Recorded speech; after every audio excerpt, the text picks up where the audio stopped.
I know no win. That seems to be there so 6 years old. No win go goddamn somebody that knocked it down. Everybody loved him. Hundreds of people would be by the courthouse, and he, put up his finger to the government, and that's it. This man is dying, and you still have him in solitary confinement. He was tied, his feet to the bed, and his hands were tied to the bed. People want to question if my father was weak or tough. He had a severe kidney infection. He was sick. He didn't get to see a doctor. By the time he got off the bus, he was covered in blood. If there was ever a time to become a rat or something, it would have been then. No, instead he fought 5 trials. Eli has never had any conversation with my father. You lie about my son? Like, this is how sick they are. I defend my family. I think I do a pretty good job of defending my family. But other people defend my family also. I don't ask them to do it, but they do.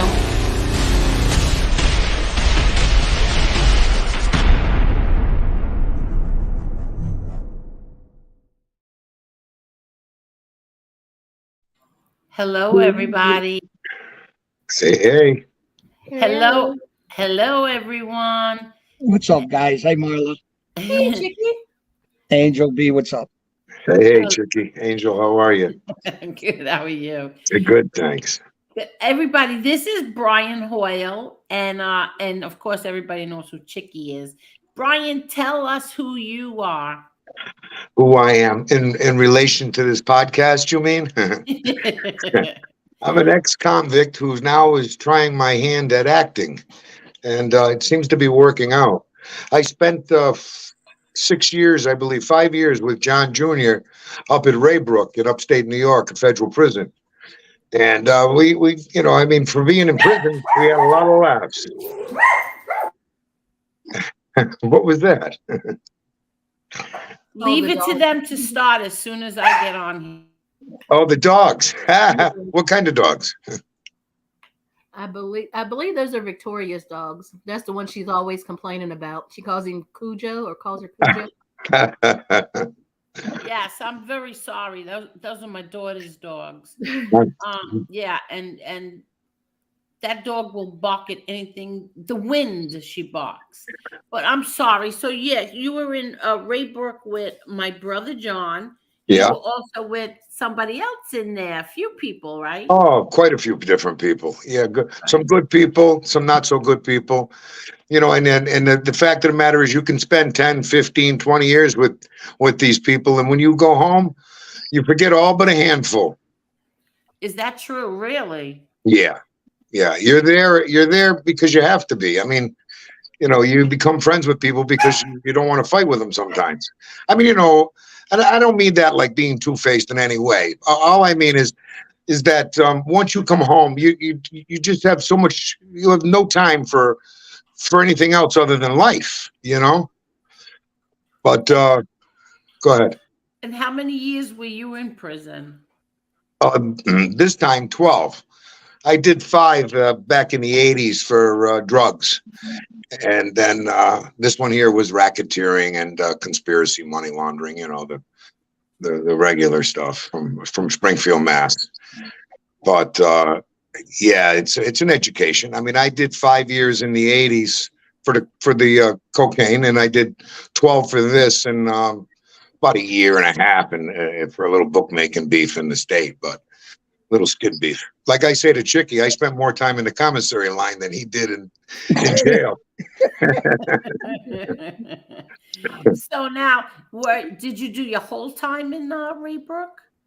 Well, most of it, yeah. The last 2 years, I had a friendship with a CO, and he brought me cigarettes and food, and of course the rats. That didn't last long, and the next thing you know, I was on a bus to Ferreton, New Jersey. That's in the hole where they keep all the people that have compromised anybody that works in the prison system. So I was locked there for about 8 months in the hole, and then they sent me down to South Carolina to the worst shithole.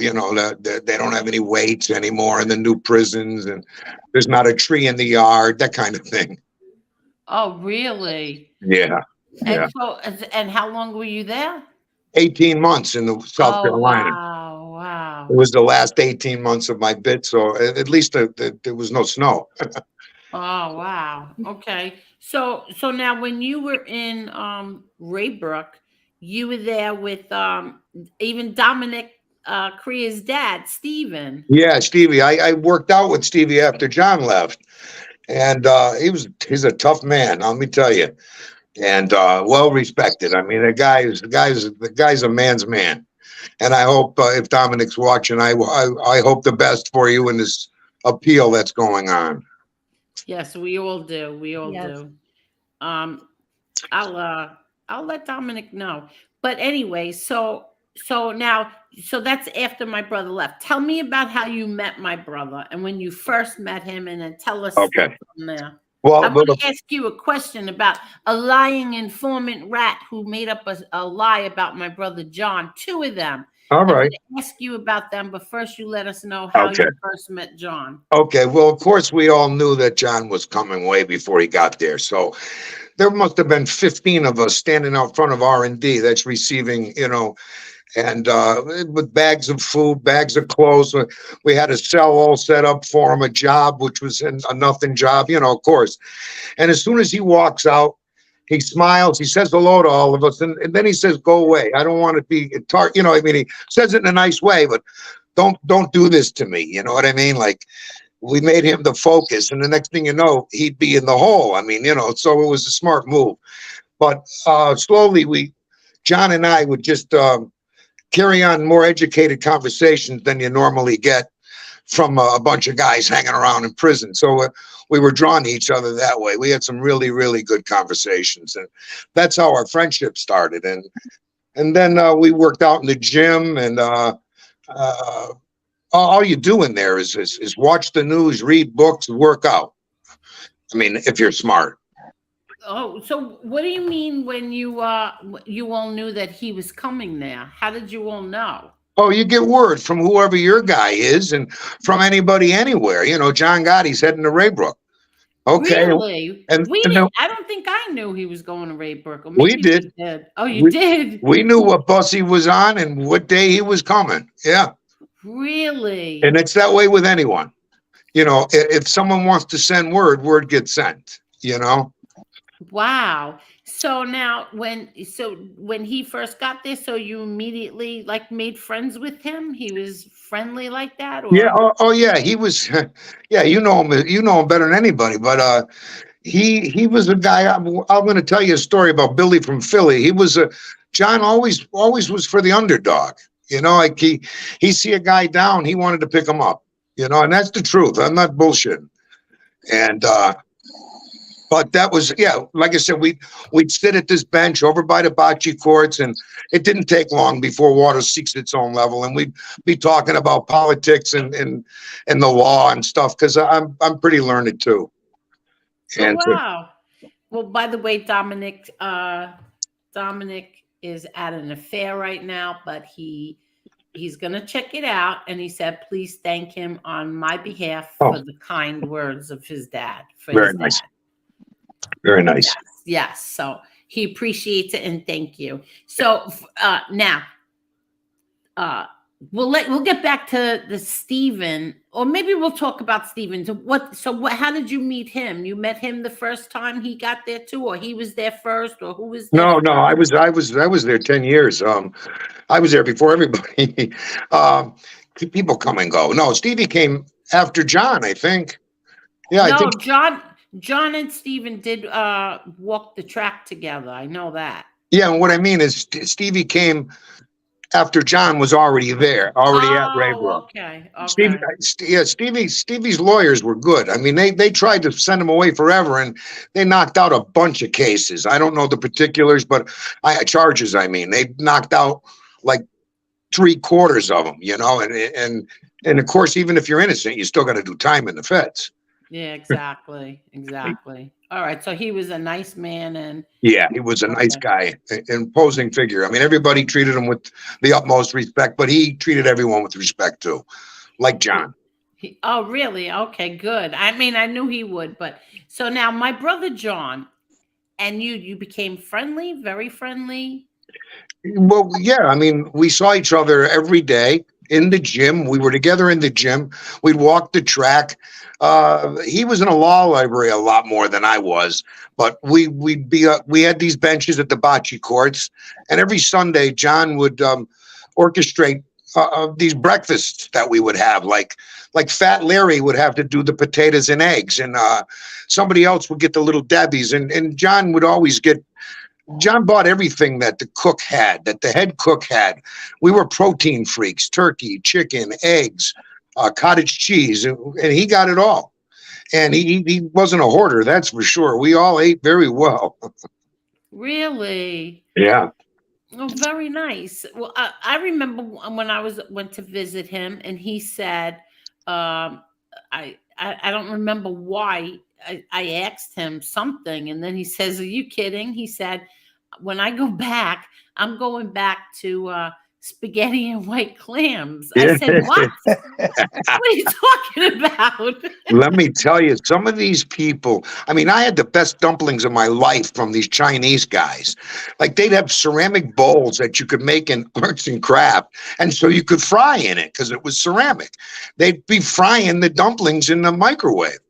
I mean, we had bakers that could cook cakes in St. Joseph cakes for St. Joseph's Day in a microwave. I mean, calculations, elevation. It was just crazy. So we ate really well. That's really amazing to me. But yeah, he did. He said, "I'm going back to have spaghetti and clams." I go, "Spaghetti and clams?" It must have been a Saturday. I don't know, but he said it was really delicious, and he was looking forward to Saturday it. night. Oh, our Super Bowl parties. John put on the biggest Super Bowl party. I never went to a bigger one in the street. Are you kidding? I mean, other than it being a sausage fest, I mean, Angel. Hey, Brian, remember I told you the story? Angel, when I was in USP Canaan, there was 2006, there was a couple guys that came in from Raybrook. They were African-American Crips. And they came into my unit, and they said, now, obviously back then I didn't know your brother. I knew Brian. But they came in and they said, yeah, we just left Raybrook, and Junior's there. And, Junior, your brother. Yeah. And they said to me in 2006, I never seen a better Super Bowl party in my life than when Junior threw it. Remember, Brian? All right. Are you kidding? So, honestly. Brian, yeah, tell me, what would you have at this Super Bowl party in prison? Oh, forget about it. I mean, it'd be sausage and peppers. We'd have all kind chicken prepared every different way. I mean, like you said, the head cook had all the control in there, and whatever they had, we had access to. I mean, let me think. The potatoes and eggs. Fat Larry, he made the best. I mean, and I've had them everywhere. But wait a second. So you would have potatoes and eggs cooked in a microwave? Yes. Are you kidding? So all this food was done inside a microwave? Every bit of it, from your oatmeal all the way up to the linguine and clam sauce. I mean, there's times where if you're cooking for a lot of people, we would use a stinger in a bucket. For the pasta, that's how we would cook it. But we would cook the sauce in a ceramic bowl in the microwave. I mean, and it for the first, I don't know, 6 or 7 years, they still had the cans, like tuna fish and chicken cans, mackerel cans. So we'd use the tops to, like on TV, it was they were doing it right. We would cut the garlic up, and you could use it to cut your vegetables. And now they give you, bags. There's none of that, because some asshole probably cut somebody up, What do you mean that not so much anymore bags? The food is in bags, the tuna fish, the mackerel.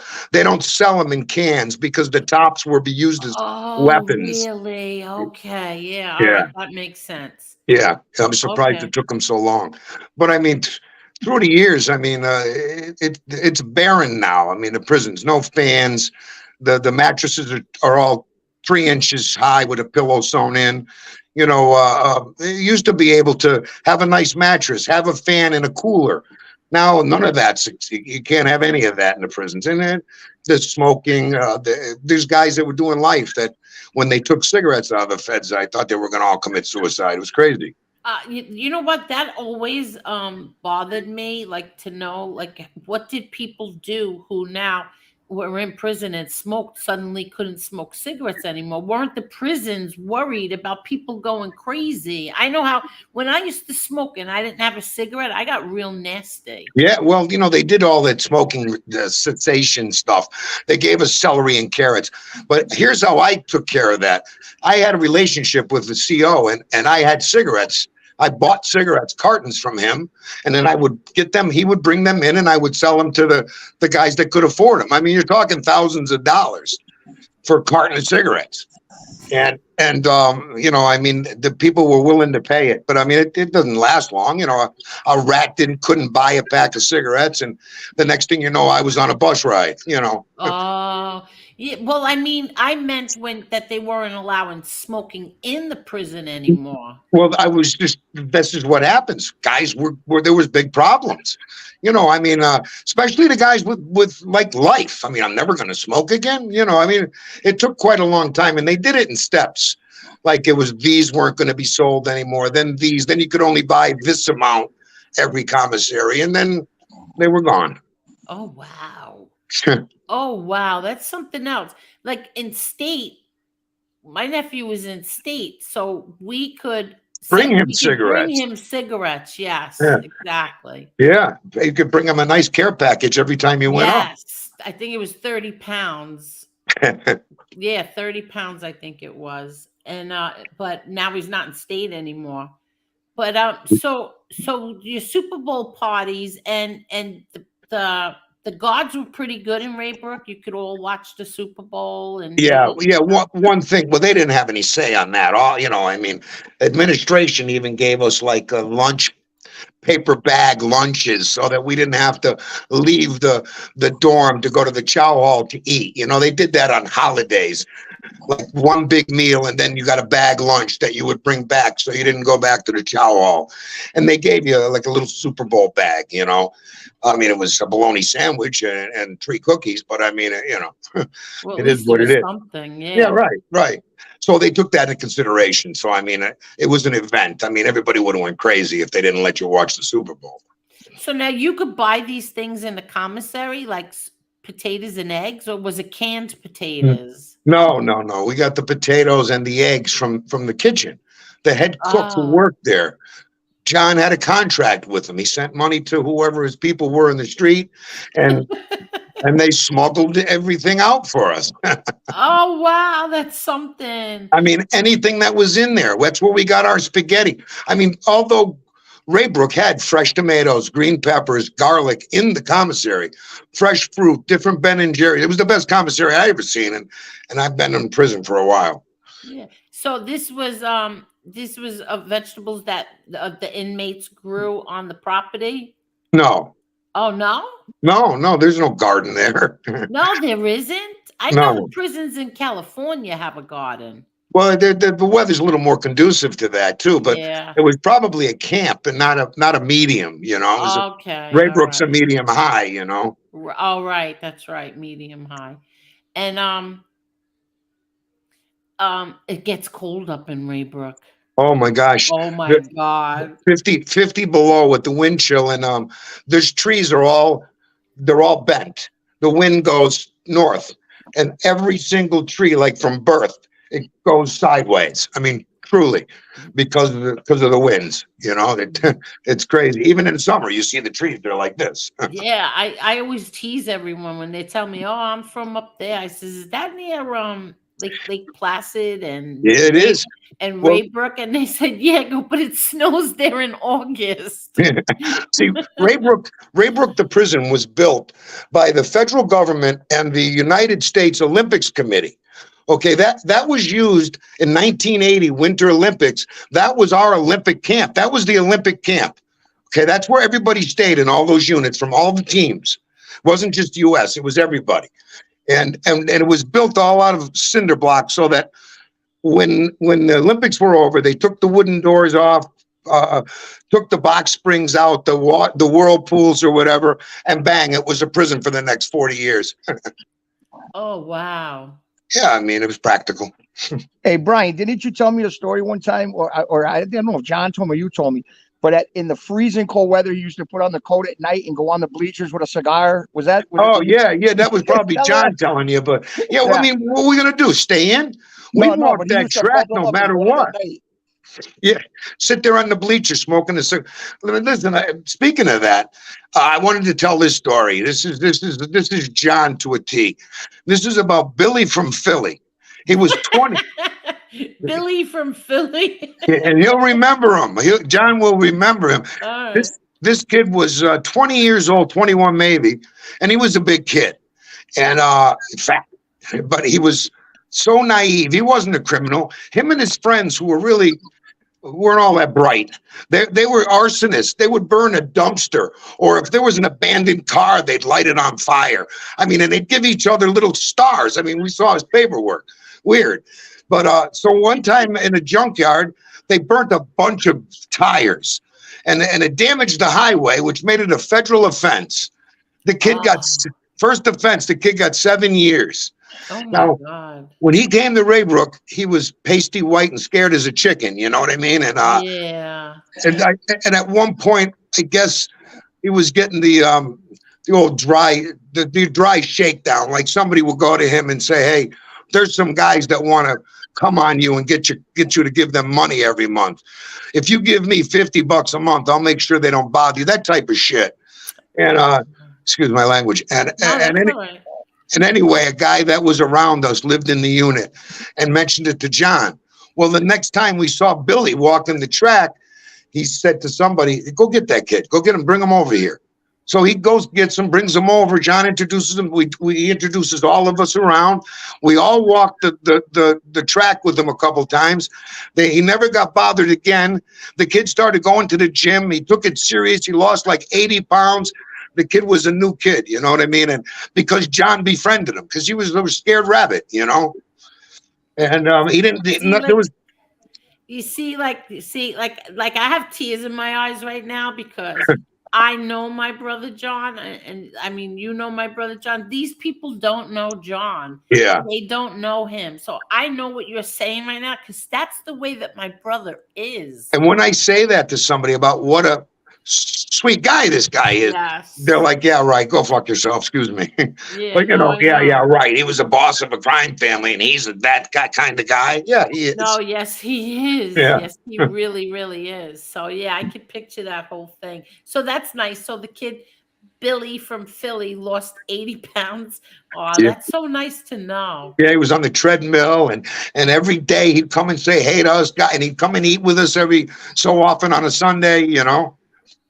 So it was, Really? That's really nice. It's inspiring when you see somebody like that, you know. Exactly. Hello, Cletus, and thank you very much, Cletus. That's so sweet of you. Thank you. Yeah, that is very nice. But that's Angel. the way that John is. Yeah, he is. Angel, Brian was an incredible handball player. He used to beat everybody, you know, like even the young kids. And Brian, tell the story when you used to play, who your number one fan was. Yeah, well, wasn't it John that told you I was a pretty good player? Oh, he said you were unbelievable. He couldn't believe he used to come watch you. Yeah, every single tournament, every single time I was on the court. I mean, at night, John was out there and all the guys were out there. And to see these young Puerto Ricans, that smoke was coming out of their ears. They grew up in New York playing handball. Me, I didn't play till I went away, you know. Did you say Stevie Crea played handball too? Yep. And he wasn't a bad player. I mean, you know, he's got to be in his 70s, you know. But when he was there, he was younger, right? Yeah, he was in his 60s, but Yeah. but 60's the new 40. I mean, you know, especially when you're away. You know what I mean? I got preserved. There's no alcohol, no women, no drugs if you're smart. Wow, that's really nice. And so you would beat everybody? You would win the tournaments? Yeah, You pretty did? much. You know, I was a very good handball player too. Oh yeah. Well, we used a racquetball, not a handball. You know, you use a racquetball. We didn't use those hard handballs. Oh, I used to use both. I played racquetball and handball, and I was pretty good. Yeah. Yeah. So Yeah, you John- played racquetball? No, handball. Oh, But we handball. But we didn't use a hard, solid handball. We used a racquetball to play handball. Oh, really? Yeah, everywhere in the prisons, because you have to wear a big, heavy, padded glove to be hitting those hard. The real handballs are like very Yeah. hard. Yeah. Oh wow. So But so now first lying rat informant, okay, whatever, said John A. Light spread it on social media that my brother John got beat up in the pod. He got punked in the pod. What do you say to that? I've never heard it. I've never seen it. I've never. I mean, not likely. Everybody respected John, and not because of, in parentheses, who John was, because John is respectful to people. You know, I mean, you respect people that respect you. I mean, unless you're just a total waste. You know what I mean? Right. Never. And John would never even be in that position. I don't remember him raising his voice at anyone unless it was one of us. You know, like somebody did something stupid. I can tell you a story.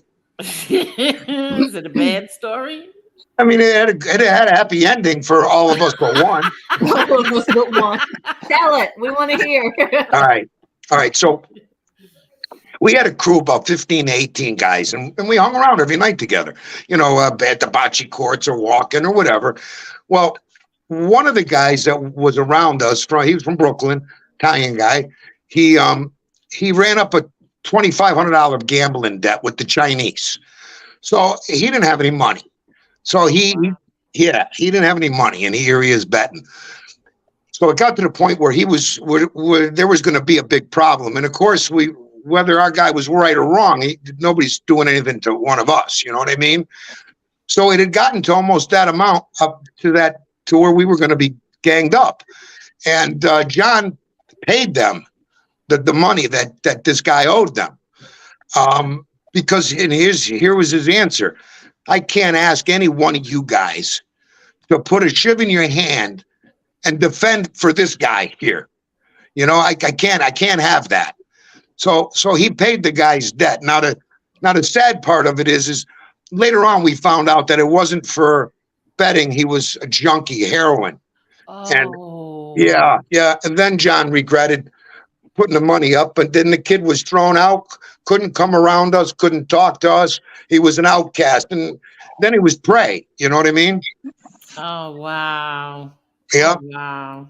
I mean, you know, but who does that? It's not like John was rolling in dough. He'd been in the can. He spent all that money on lawyers. I mean, yeah. To do that, it shows again what kind of guy he was. Wow.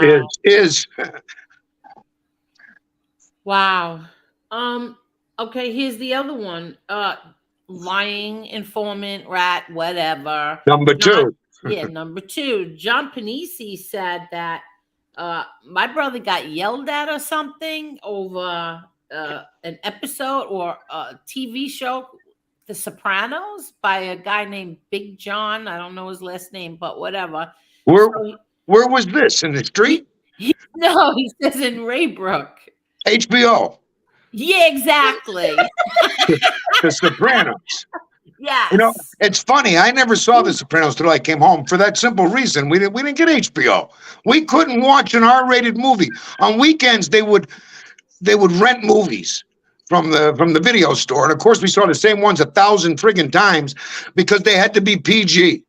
Couldn't be any swearing. It couldn't be any sex or anything like that. So, I mean, that's the extent of that. Right. So the HBO story of The Sopranos is all a lie, John Panisi. Woo. Yeah, that was pretty stupid. Did this guy ever do any time? Yeah, he did. He's an informant. Yeah, well, then he didn't do much time.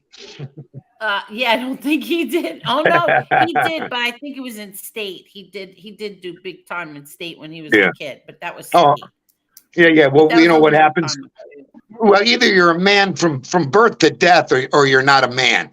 So he could have done 50 years, come home and rat, and he's a rat. You know what I mean? Yes, I agree. But yeah, so I knew that story wasn't true. No, HBO, my gosh.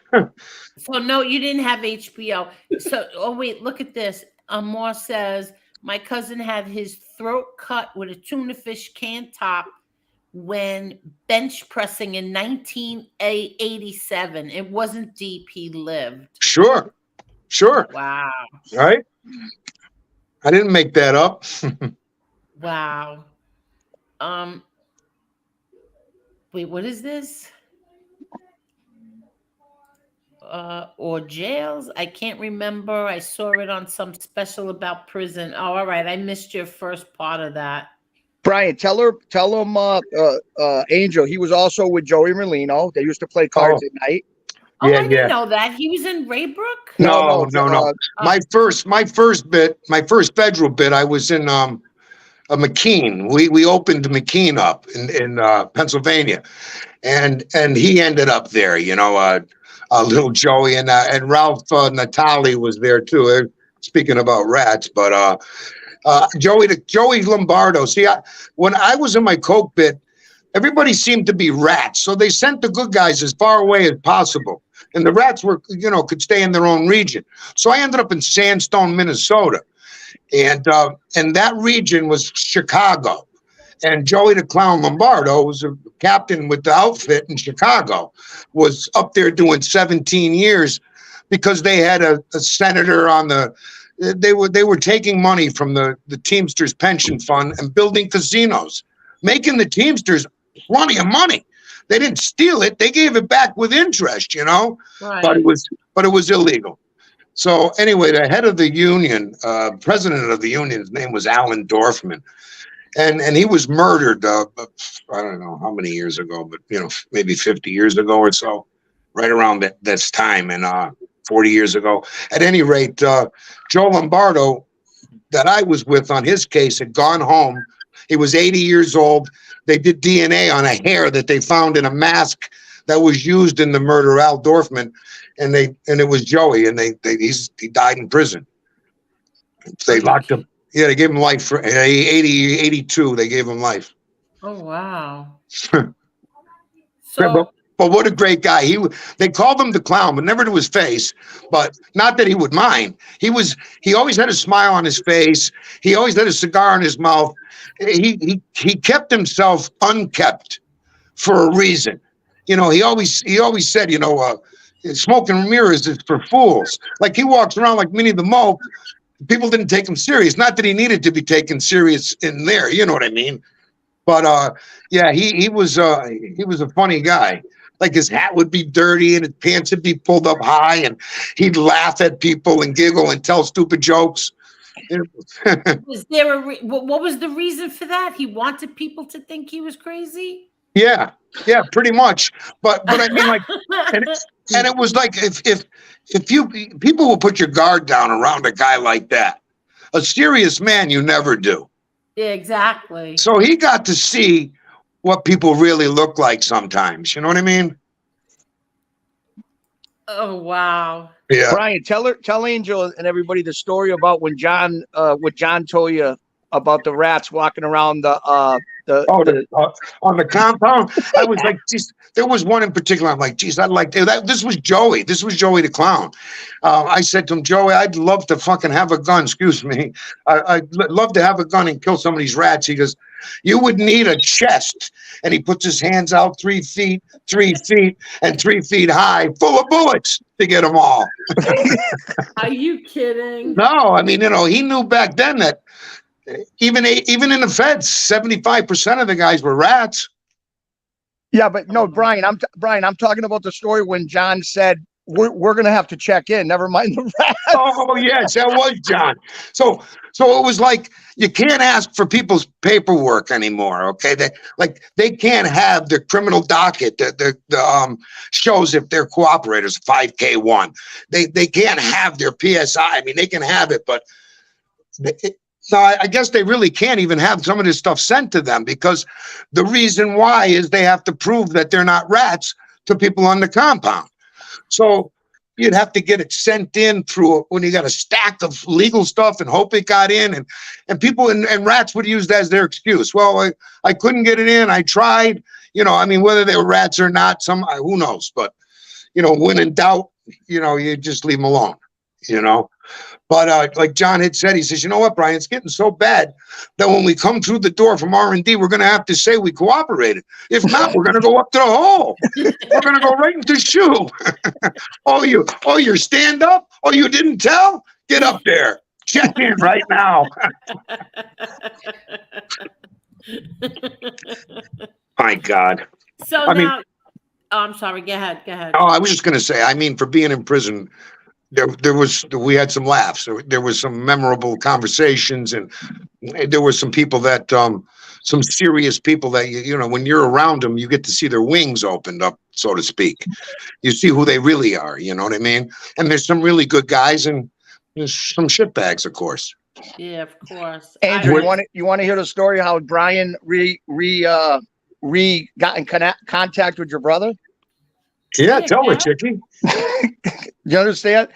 So wait, who came home first? My brother came home first, right? No, he left Raybrook and went and see. He was supposed to get out in September of. Oh, I forgot. Yes, he got indicted again. Yes, they took him in August. Yes. They took him a month before he was going home. Yes. You know, the bastards. So yeah. I went home in 2008. So I don't know but that's when I came home, 2008. Okay. But what was I even? What were we? Where were we going with it? I'm going to tell the story how you got reunited with him. Oh yes. So Chicky, weren't you and Damien at a fight or something? And yeah. So no, how it happened was in 2008 we met John and we were friendly with John. So in 2018, Angel, he was coming to our area with your sister-in-law Kim to watch his daughter Gianna play basketball. I guess at the time she was at Bridgewater, somewhere in Connecticut. Playing AIC. Yeah. AIC, a college in Springfield. So John, my phone rings and it's your brother.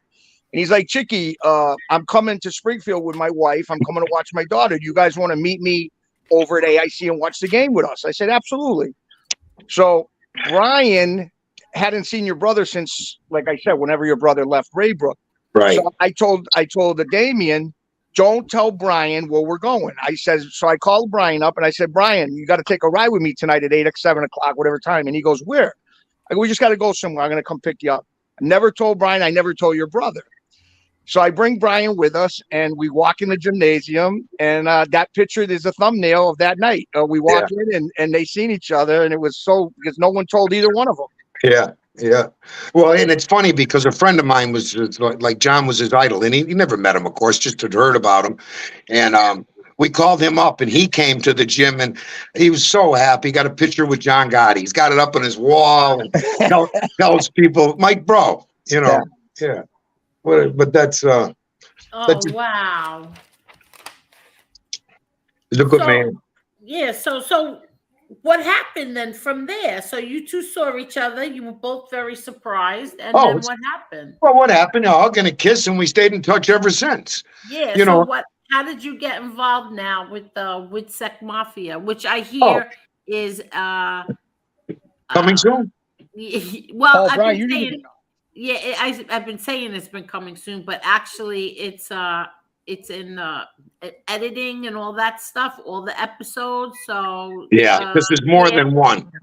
Yes, exactly. And so he's not going to release the first episode, which we did, till they have a couple more, at least scripts written. Yes. All right. So go ahead. So what happened? How did you get involved in that? Well, I'll tell you how. Starts with the Flanagans over there in Queens.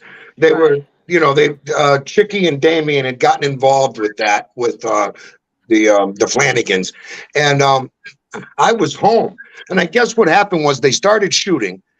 And the guy that was supposed to play the lead, Malcolm Flanagan, was an idiot, didn't know his lines, was soft-spoken, just a complete mess. So they had either, they were stuck. I mean, if they didn't shoot it over this next week, chances were they weren't going to get together again. You know what I mean? So anyway, I guess one of the backers, a friend of John's, was telling John about it, and John said to him, listen, I got a guy who's got a 120 IQ. If anybody can do it, he can. So he had Damien call me, 1 o'clock Friday afternoon. I'm in Springfield. So I leave I said, yeah, all right. What the hell? So I leave about 4. I'm there about 7 out on Long Island. And I was 7 o'clock the next morning. I was Malcolm Flanagan. And Chicky, I did all right, huh? Unbelievable. Wait. I hope someday we shot it. I hope, hopefully it'll come out still. I think the footage was incredible. You destroyed it, Brian. You did great. COVID right at the end. We did this in September, October, and COVID hit in March of 20, right? Yeah, we did it in October 2019. Yeah, and the editing hadn't gotten done. There was a few scenes that needed to be done, still needed to be shot. COVID killed everything, and then there was some infighting, and who the heck knows what's going on. I guess the director, the cameraman, the man behind it all didn't get paid to edit it. So this is where we stand with that. But at any rate, that was my first foray into acting, and I did pretty well.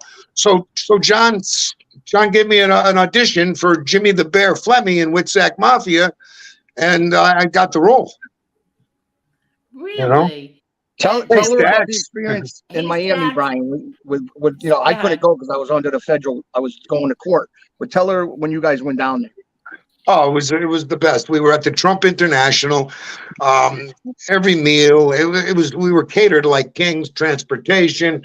I mean, it was really an experience.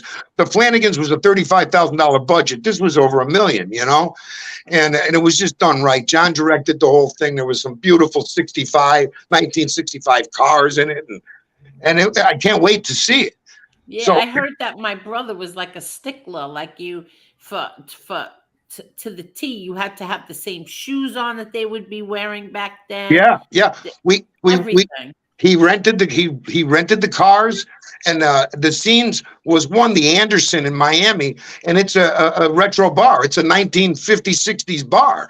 So it didn't have to do anything. We walked in there, and there it was, velour on the wallpaper, And so I mean, it was a real experience. Everything, all our clothes, everything was of the 60s, the 60s era, and like I say, treated us all like kings. Transportation, we got paid every day.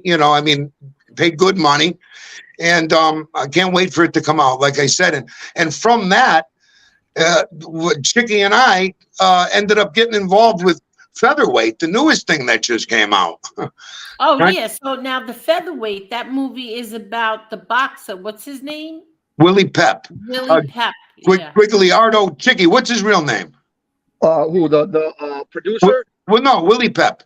I don't know. It's a crazy last name. Yeah, Guigliardo. Yeah, Guigliardo, something really. So Willie Pep was easier. Yeah, tell her about Appian Way. The people doing all the production is Leonardo DiCaprio. Yeah, Appian Way was the production house, and that's the executive producer was Leo DiCaprio. Right. I mean, everything he's ever been in, Appian Way did. I mean, Aviator, everything you could, Wolf of Wall Street, all of them have been produced by this Appian Way Productions. So through Chicky and Damien having a relationship with a guy that was involved in the production of Pep, that they changed to Featherweight. It told those guys to come on down. Maybe we could get you in somewhere somehow. Maybe extras in the background or whatever. So Chicky asked me if I wanted to go. I said absolutely. So we went down there, and James Matteo, the bad luck is Damien had got COVID and had to leave the set immediately because everyone was tested before they could go in the building, more or less. Right. And so he had COVID and had to leave. And so James Matteo, the star of the Featherweight, who's a renowned actor. I mean, he's been in a lot of things. Hook. That's how long he's been acting. Band of Brothers. He was the Lost Boy in Hook, and then Band of Brothers, and the Basketball Diaries. Yeah. But at any rate, he took a liking to us, and he brought us over and introduced us to the director. And Chicky, what happened? So he sees me, I'm a big guy, and he says, "Listen, I'm going to put you in some old-fashioned clothes." And then he hears Brian's got I don't know if you could tell tonight, but he's got a very, very voice, a good voice, like if in person especially. So Brian says, "Hello, nice to meet you," with his voice, and the director said, "You know what? says it to James Maddow, the star. He goes, "We're going to use these guys. We're not just going to use them with the film passes." Yeah. So me and Brian go down to makeup, and they're covering up tattoos, and they're putting us in like these clothes and everything. Yeah. And then next thing you know, we're on the set with the star. And Brian, tell them when we're in the locker room. Yeah. This is our first time ever. We were supposed to be just extras. We're Yeah. like maybe we're sitting in the boxing audience and the film goes by us. Yeah, that's what we were figuring. We were going to be in the auditorium or something. But at any rate, we're down in the locker room. The commissioner of boxing is in there checking James Maddo's tape to make sure he doesn't have any objects in his hand. It's a ritual. They do it with every fighter. So the guy's sitting there and he's doing that. The commissioner's checking everything, and he cracks a joke. James Maddo, Willie Pep, cracks a joke about the guy that it's a comeback attempt. He was over the hill at this point, this last fight. This was a comeback. He says, Harold so-and-so with his impressive 4-8 record. And so I laugh just because of the way he said it. I mean, it wasn't in the script or anything. He turns around and goes, "What are you laughing at?" I said, "Nothing, boss." And they had me say that 15 times. And then he turns and says something. He says, "Hey, Chicky, what do you think?" So Chicky's name, when you see the casts, I'm the corner man. My name's Miami. His name is Chicky, and he does Chicky. And he's sitting in a chair in the locker room with a big fat cigar in his mouth, back in the 60s, puffing away in the locker room. And now my next line was, "All right, boys, time to roll." And we all time to make the walk. Yeah, time to make the walk or whatever it was.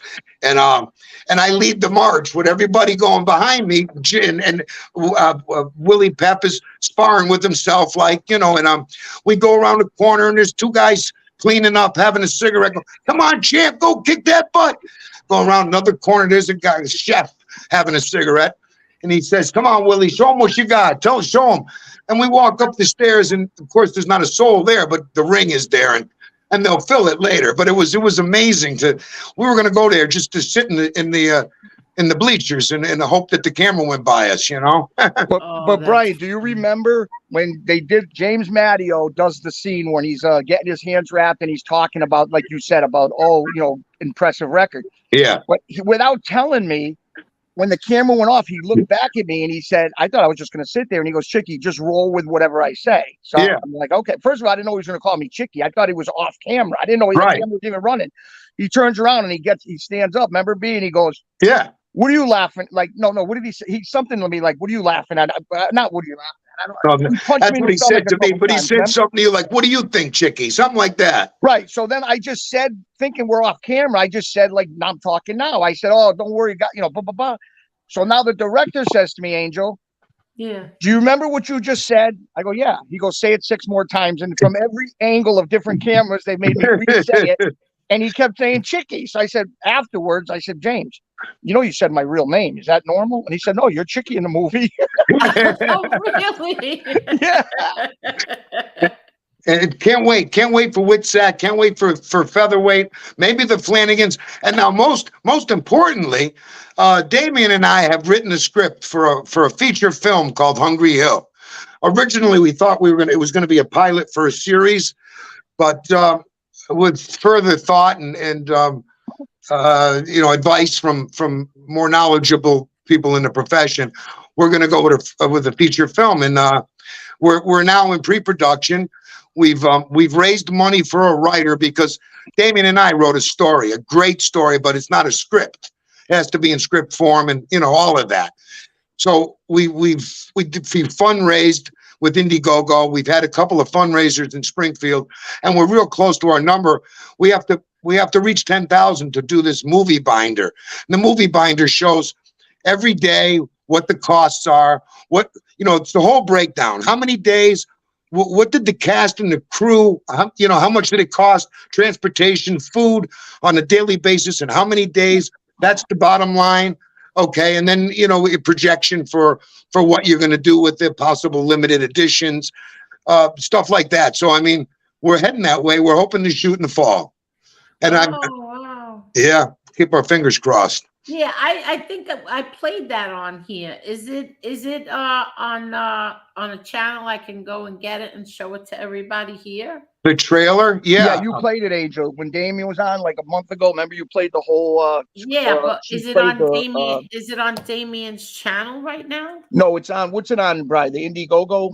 Yeah, I it should still be on it because our 60 days is up. You know, they give you Yeah. 60 days. But I don't know. I mean, if you want to go in, I'm not sure. I mean, I Yeah, have Angel. it, but I You know don't. what I'll do? We'll send it to you, and maybe you can put it up or whatever. Put it in your No. description. You know, whatever. No, I can't put it in now because No, not now. I'm saying that. No, you can do it after the okay. show. Okay. Yeah. 'Cause I could I think I showed it. I played it on You here. did. You did. Yeah, I did. Okay. Oh, good. Yeah. And it looked really good. I have to say it does look good. And Brian, she's like a nephew. It's like her nephew. She's very close to Patrick Borriello, who we like. You know, that's. Oh yeah, he's a sweetheart. Patrick's a sweetheart. I love Patrick. Patrick, I haven't said it in a while, but you know I love you. Go ahead. You know who? You know, Angel. You know who Brian's good friend is too? Who? Peter Gotti. Oh, how is Peter? Peter said he was going to come on here. I love Peter. Again, I forgot to call William DeMeo. Tell him about the kill scene. What happens to Damien? But don't get it. You know, just say that little scene. Oh yeah. Well, I'm James the Bear Fleming. Stephen Fleming, the Rat's older brother, who also ends up being in the Federal Witness Protection Program. He was in there. Wait. Let's tell everybody. You're talking about Witsec Mafia. Yes. Movie. Yeah, this is Witsec Mafia. So go ahead. Yeah. So Jimmy the Bear Fleming, who is Stevie Fleming, Whitey Bulger, Stevie Fleming's older brother, who also was a rat. So that whole family were rats. Oh, they were? Yeah. Right after they killed this guy, Teddy Deegan, who Damien played, they both went into the Federal Witness Protection Program. Joe Barboza and Jimmy the Bear Fleming. So anyway, Jimmy Fleming didn't like this guy, Teddy Deegan. So he went to Raymond Patriarca and told him that he thought the guy was a rat. And him and Joe Barboza went to see Patriarca. And they both said, listen, we'd like to, Jimmy did all the talking, but we'll kill him for you. He's a rat. He's no good, blah, blah, blah. So Raymond says, let me check with Jerry, meaning Jerry and Julo. And if he doesn't have any use for him, I don't have any objections. So we go back for another meeting with Raymond, and Raymond says it's a no-go. There's no need for anything else. I try to hedge my position, but he silences me with a look. He's the boss. So we end up killing him anyway. And the way that it's set up is we tell him that we got an easy bank job all set up. We got to just break into the back door. The safety deposit boxes are right there for the taking candy from a baby. And he's all excited. And this is the plan we made at this bar, the Anderson. And so Teddy Deegan goes down an alleyway with one of our guys, and the guy's behind them. So Teddy Deegan's unlocking the door. The guy behind him pulls a gun out. That's all suspense. You never expect that. And he shoots him like in the back. So he falls down. And when the door opens up, there I am standing in my suit. And I hold the door open and I send two of my guys through, and they each put a bullet into them. And then when they're done, I turn and put two in them and keep walking. So Damien got hit 5 times. Yeah, but didn't John make him keep falling down? He said he kept getting. Well, you have to do rehearsals before. Yeah, and those squigs cost money. Those squigs, it was like a vest, and you'd see boom, boom, boom, boom with the timing from the gun. A guy with the trigger would send one of the squigs off when the blank would fire. You know what I mean? Yeah. Pretty cool. The whole experience. Really? Yeah, it was pretty amazing.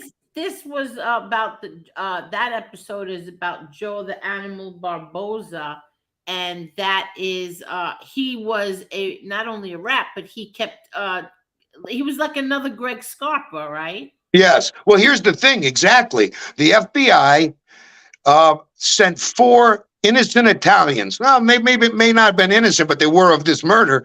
They sent them to prison for life. Yep. Because Joe Barboza was too important of an informant for them. So the H. Paul Rico, the head of the FBI in Boston, there were Senate hearings. He was sentenced to prison, died before he went. But that was the prelude to the Whitey Bulger FBI situation in Boston again. One You of them see- guys was Peter Lamoni, right? He did 30 years. Yeah, Pete And then he Lamone. got out. Yep. Sal. Not now I'm under the gun. Camilio. There was one guy. Two of them died in jail. Wow. Their families got money, but I mean, the guy Pete Lamone and Salvi came home. They were 80 years old. Yep. Tell Angel who plays Barboza in Witsec. Peter Gotti. Yeah, He's my Gotti. sidekick. Yeah. Oh, really? I just want to say happy St. Patrick's Day, everyone. I should have said that in the beginning, but whoever celebrates St. Patrick's Day, happy St. Patrick's Day. Let's all have a drink. It's right. God. So what is Peter like? My brother Peter happens to really like him a lot and said he's a great guy. And He is. He's one of those guys, Angel, that I met Peter, but we didn't get to hang out or anything like that. Yeah. Well, he's the kind of guy that wants to lift people up. He's not the kind of guy that's a hater, that wants to see the worst things happen to other people. He wants everyone to be happy, successful, healthy. I mean, he helps people online. I don't even know how he has time for their show, Gravesend, or anything else, because I see him giving advice to a million different people. And, here, this is what you should do. And this is and every single day he's got a list of things you should accomplish, Exactly. I know. And he also does something once a week about, Peter, my brother Peter told me he does something on the radio. Yes. He does workouts or something like that. Well, he does private. He'll do stuff on Zoom. He does private lessons. I mean, he can make a living doing it as well. He's in unbelievable shape. I mean, he brings all his food on set. He didn't eat one thing that they brought. He had chicken. He had greens. I mean, he was eating healthy. Yeah. And that was his way of life. It's not like it was dieting. That's just him, And he's just a real sweetheart. When we were together in Miami, he got on the phone with Will DeMeo, so that I could meet him, even though it was on the phone, and the guy seemed like a really nice guy. Wow. Yeah, I met him at one of John's fights. Your nephew. Oh, yeah. So now you that's how you met him. You all got together and went to my nephew's fight, right? William DeMeo I met at the fight in person. But Peter, I knew from from Witsac. But those guys go to all of John's fights. Yeah, see, that's the thing that a lot of people don't know. When my nephew fights, William brings about how many people with him, Chicky? Like 25. Brian, tell him the army that comes, the buses that come in. Tell him, John. Well, wait a minute. We had a fight in Hartford. Okay, It was at the Hartford Civic Center. And 4 busloads that John had orchestrated from Brooklyn, one from the Bronx, one from Brooklyn. There were 600 people in the place, and 400 of them came for John. And there were 10 fights. Brian, tell everybody the story about the last fight when you met Junior and what he was dressed like. What happened when he went to get in the casino? Oh, yeah, you have to tell everybody All right, what happened. Yeah. So now, John, we go down to the fight, me and my cousin, and John texts me and tells me where they are. They're at some out of the way little hotel. Okay, it was because he couldn't sell tickets on the Mohican Sun's property. Okay, so we meet at this place, and I walk in and I look at your brother, and I thought that he saw God. His hair was white, and he was super, super tanned. Like, what the frig what are you, an ass? I mean, and so the first thing he did when he saw me was get up, come over, give me a hug, and says they won't let me in. He had to explain why he looked like an 80-year-old man. No. So he said, can you believe that I can't go in? I said, why? Because of who he is, whatever. They weren't going to let him even to go in and see just his son's fight and leave.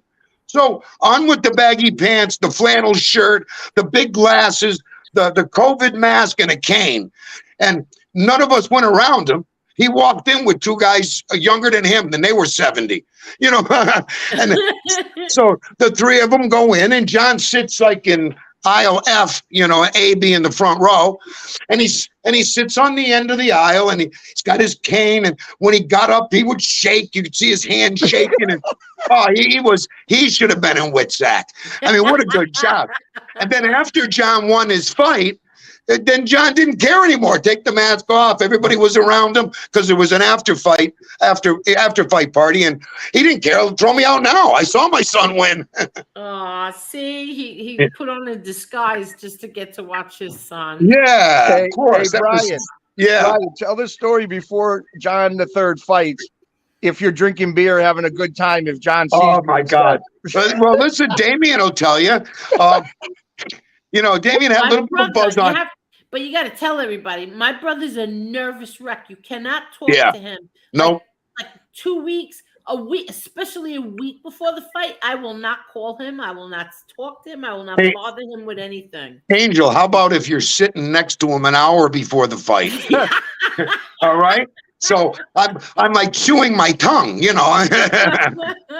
But no, you know, like just for instance, I think Damien had a couple of beers. I mean, he wasn't drunk or anything like that. He just had, I think maybe even had a cup in his hand or something.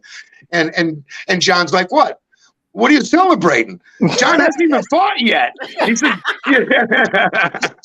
Jesus, that's how serious, you know how John is. He's very serious. Unbelievable. Hey, Brian, when he was dressed up like the old guy, you said no one even said hello to him. They usually come and take pictures with him. Nobody knew. Nobody knew who he was, you know. I mean, and the ones who did stayed away from him. Like I stood beside him. I was in the aisle, and I stood beside him, and we were talking. But I mean, it didn't look like it. You know what I mean? Like I'm watching the fight, standing up, and he's sitting there with his cane, and I'm there. Would you like a hand going to the bathroom? And he said, yes, in about 5 minutes, I just came back. He said, yeah, I'm going to go in 5 minutes. I just came back. Oh, boy. He wasn't, for the people who don't know, he wasn't allowed in the casino because they think he's, you know, a big gangster. So well, they get the word, oh, Johngotti Jr.'s coming, and, you know, they think, exactly. But there was no way he was missing his son's fight, so he wore a disguise and he got in. Yep.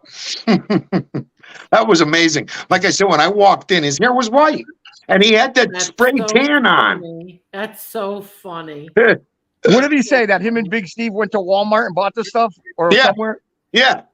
He says, "Hey, listen. Finally, I look older than Steve." That was so nice. Hey, listen.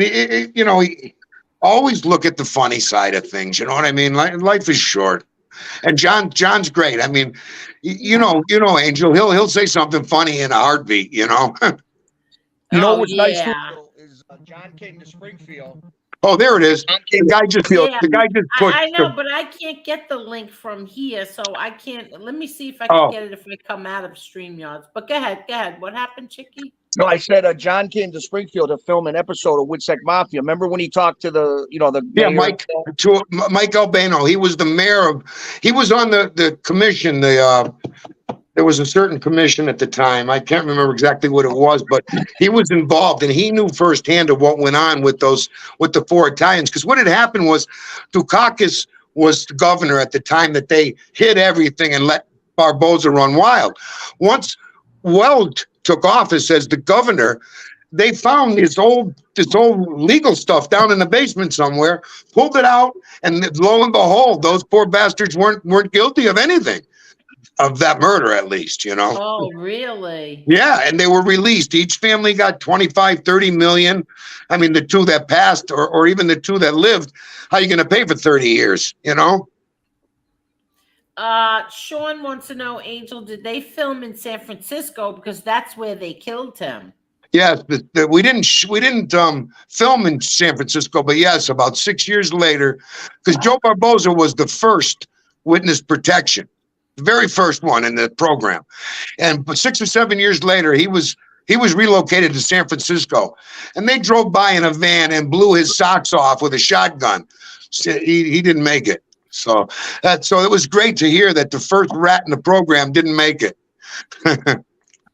Angel, somebody just texted me and said Stacks put the link for that thing for Hungry Hill in the chat. I know. I just found it. And Stacks also wants to come on. So let me just show this first. Where is it? Hungry Hill. Okay. Everybody can see it? Yep. Okay. Here we go.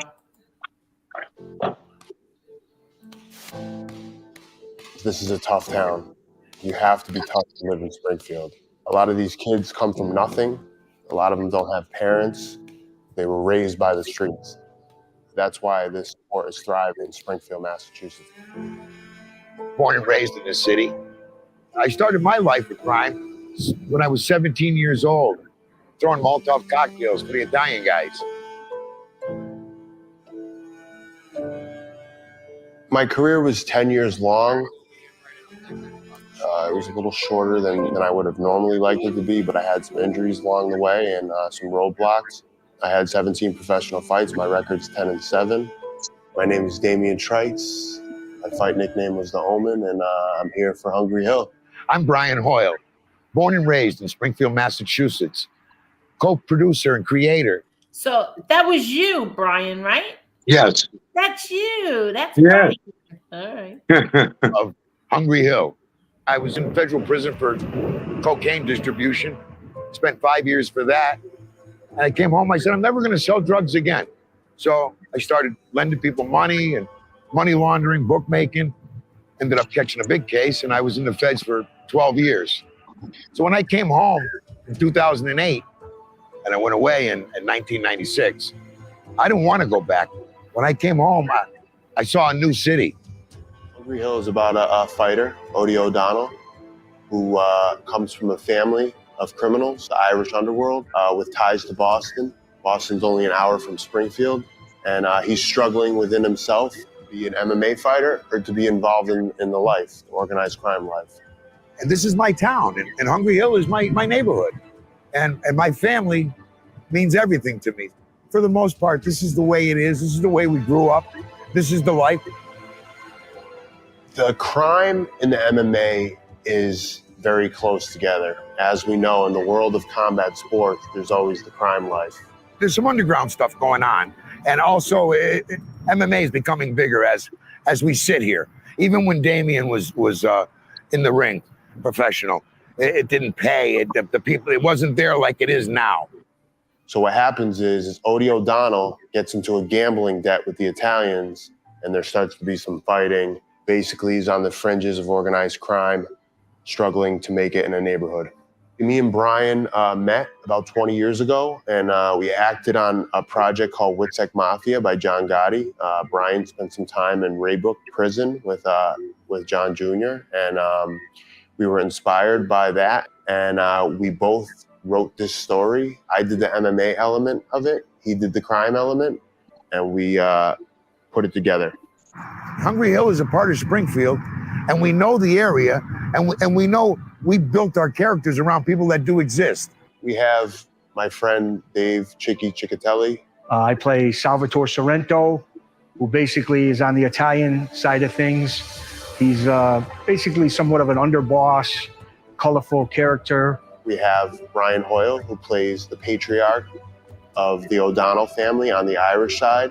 I'm Jackie O'Donnell. I've got a son, a couple of nephews, and there's a little crime. And also we have our hero, Odie O'Donnell, my nephew. He's an MMA fighter. He's undefeated. He could be the next champion and bring the belt home to the O'Donnells in Hungry Hill, Springfield, Mass. We got Pat Casey, who plays Odie O'Donnell, and he's an unbelievable talent. I am currently a professional fighter also from Springfield, Mass. Hey guys, I hope you enjoyed this teaser today. We're only just getting started. We're in pre-production and we need some money. We need some help. We've got some great actors. We've got a great script. It needs to be told for the city of Springfield. Please help me and my team make this dream into a reality. Every dollar in donation counts and matters. From the bottom of my heart, I appreciate you. Thank you so much for watching today. I look forward to seeing you maybe at the Hungry Hill premiere.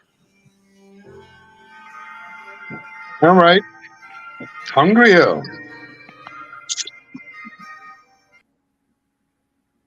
I like that. That was a nice intro to that. I'm excited for it. Actually. I have to say, I like that too. And you can Stacks drop the link, but I don't know if I can drop the link. But seriously, you can leave donations over there, and Yes, you yes. can be a part of this. We'd love that. We would love that. And we appreciate anything. And there is packages, red carpet. There's certain packages that you can get, tickets to the red carpet, a producer position, executive producer or one of the producers as a credit for donating, depending on the amounts. Right. Okay, so Damien's in the chat and he said Stacks posted the link. Yeah, he did. And Stacks is editing. I don't know who told me that he wanted to come on, but he's editing. He can't come on anyway. Sean wants to know, Angel, did your dad dress in green on St. Patrick's Day? I know those are laughy faces because that's a laughy answer you're gonna get. Yeah. I don't think my father ever wore green in his entire life. Well, that's about it for me, Angel. Oh, Brian, forget it. Angel goes 7-8 hours. You got another. I know. That's why a half hour's already. Okay. A half hour turned into an hour and a half already. I know. I appreciate it so much, Brian. Thank you for having me on, Angel. Really. No, thank you. Marla, nice meeting you. It was nice meeting you as well. And Chicky, I'll see you back at the hacienda. You got it. All right. Take care, B. Thank you. Yeah. Thank you. Thank you, Brian. Have a good night. I'll see you. Good night. Oh, that was so nice. That was fun. That was I tell you, I like the new direction you're going, Angel, with your sister and maybe down the road, Peter, and maybe down even further, Junior. You know what I mean? You're going a great direction. I think people are going to really appreciate and love it. Yeah.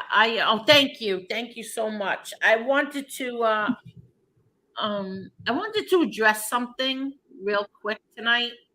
And I don't know if you want to stay for that, Chicky, or not. But well, you know what it is? I'll watch from the chat. Do your thing with Marla. Marla was sweet talking to you. And the chat is always nothing but respect. I'm going to bounce off. You guys do your shit thing, and I'll watch from the chat. Okay, thank you. And I'll be donating. You got it. Have a great night. Thank you, Chicky. All right. Thank you so much. Thank you. Okay, everybody. I'm going to address a few things today. Today, Marla, I didn't even get to speak to Marla about this yet. I will have a conversation with Marla about this. Today, I was very upset, and I wrote on the community page that this will be our last show, and that we will only be doing interviews. So I wanted to explain why I said that. It had nothing to do with anybody on the other side. It had to do with people on this side. Once again, a little situation was brewing between two friends of mine. One on one side, one on the other. It was another, this is what happened in the past between MRE and FBS. And there was no way I was going to be in the middle of this ever again. I'm not doing that to myself. So I said, you know what? I am done here. I'm done. And I said, I'll only do interviews. But then I heard that I have a lot of people in here. Marla, did you know how many people from FBS's show watch us? I imagine we're a hit over there. Ooh, a lot of people from FBS watch us and then run back and tell him everything that goes on, that even on my community page, they run back and tell him, and seem to think that if I don't do this anymore, that he wins. I don't know what he wins or what that's all about, but that's ridiculous. And because you did that, I have to say, Marla, I think that you and I can continue on doing what we do, but I'm not getting involved in the drama. I'm going to tell everybody this right now. As much as I care about my two friends that got into a little thing today, I will go on. I will not get involved in between you, and I don't care. I see that neither one of them are here tonight, and I will not forget that. So I just want to get that out. I will not forget it. I will not forget what was done tonight. Because once again, like I had like an interview that I thought was really interesting, and I'm always there for my friends, but they seem to not reciprocate. So that's it. That's all I want to say. How do you feel about that, Marla? Yeah, I think the best thing to do is to stay out. I don't. Again, Not a drama. I'm going to do a switch up, and I'm going to spend a little bit more time on here and whatnot because I hate being out of the loop. But the two people that I'm aware of that's involved, I got respect for both of them, and I just whatever y'all gonna do it. Chat. There is no need to come in here and tell us what's going down. I don't want to. I don't want to hear. I don't want to be involved in it. Tell you the truth, I like them both. Got respect for both, and maybe a behind the scenes conversation with a mediator could resolve it. I don't know, but I think that I don't really me and Age are care. going to do bigger and better, and so we're going to do Yeah. bigger and better. We're going Exactly. to set the example, okay, of what to do from here on out. Exactly. And Carol, thank you so much. That's so nice of you, so sweet of you. You did not have to do that. Thank you. You know, thank you so much. It's people like our immediate little chat that we have here, the people in this chat, that the reason why I want to keep doing this, because we have so much fun, we really do. But then to get dragged and over such a stupid misunderstanding and a troublemaker just really, really makes me, I can't. It's very upsetting. And I hope this makes but you I feel will never go through that again. I will never be in the middle of two friends who are fighting, and you don't like each other. Fine. I'm not defending either one of them anymore. I'm not doing anything. Do what you want to do. Hi, Angel. I'm a new subscriber from Santa Barbara. Hope you stay on. Love hearing stories about the man, Johngotti Sr. Quick question. What was his favorite meal? Hello, Marisol. I think your husband is the one. I forgot your husband's name. What's his husband's name again? I forgot. He told us. I'm sorry, I forgot his name. Anything pasta. My father loved anything that had to do with pasta. He loved lasagna. He loved my sister's lasagna. Anything pasta. My father wasn't really a picky eater, I'll tell you that. Once a week we ate Chinese food. We had seafood a lot and a lot of pasta. He loved my mother's cooking. So he really liked a lot of fish too. We were big fish eaters in my family. That's why it so surprises me like when we're all big fish eaters. Everyone in my family, we eat fish. And then like my brother John's kids don't eat fish. Like, what? Like, it's so surprising to me. Not one. One of them, I think one likes shrimp. That's about it. Yeah, one likes shrimp. That's it. It's like so shocking.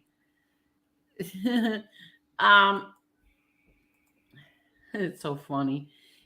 What was I just gonna say? So let me see, and let's see if anybody. I was debating if we should end it now and then start back up again, or just keep going for like another 20 minutes, Marla. What do you think? You go on for another 20 minutes, and then you can fill me in behind the scenes, or you could call me and fill me in. Yeah, exactly. In the dark. I just want to thank you so much, Jason. Jason sent me a Cash App, and what did Jason said? Another great show tonight. See, these are the reasons why, like, I want to continue, because of people like Jason and Carol and Ange and all the people that always come here and support us. Thank you so much, Jason. Thank you. And another thing, somebody announced that my views are down. Well, why don't you go check out my views? My live views. Yeah, my live views.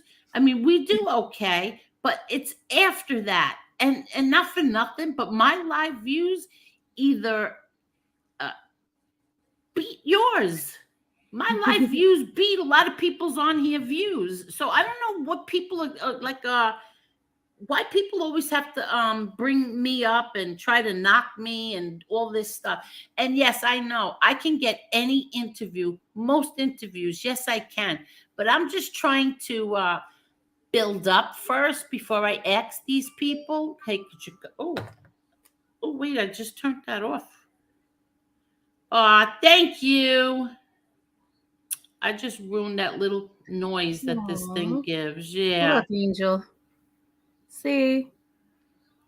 Oh, are you kidding? Wait, let me thank Sharon. Thank you so much. Thank you. Great interview, Angel. Sharon just sent me a Cash App. Thank you so much. Thank you. Seriously. That's so sweet. See? People like them. And JL, honestly, Angel, your show has helped me through a lot of shit I've been going through. Really. JL, can you tell us what this show helps you with? Like, what is it that about this show that helps you? Like, I would really be, oh, look, Marla, we love you, Angel. Worry about yourself, no one else. Exactly. See, you make shows for a mature audience, people who are, they're past the teeny bopping stage, and they're in a more mature state of their life, and they don't deal with the the foolishness. They're done with the foolishness. That's your audience. So I wouldn't worry about the ass clowns and the rats and everybody else who's trying I know, like who's trying to ruin that. It's, what do we say? Look at this. Quality, not quantity. Oh, come on. Angel, I really think that's the photo from your brother's wedding. Let me look at that. That's what it reminds me of. I gotta double check.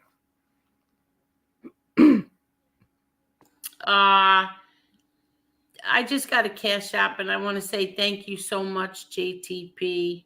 You are you're probably the best person on all of YouTube, truthfully, and you're not even on YouTube. But thank you so much, Dominic. Really, thank you. I told you, Angel. I told you.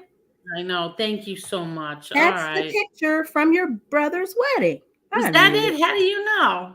Because that picture is in black and white, and this one is too. And your hair's done the same way, only it's flipped. But I can see. But that picture from my brother's wedding is not in black and white. No, it's in color too. But this one. Hold on, everyone.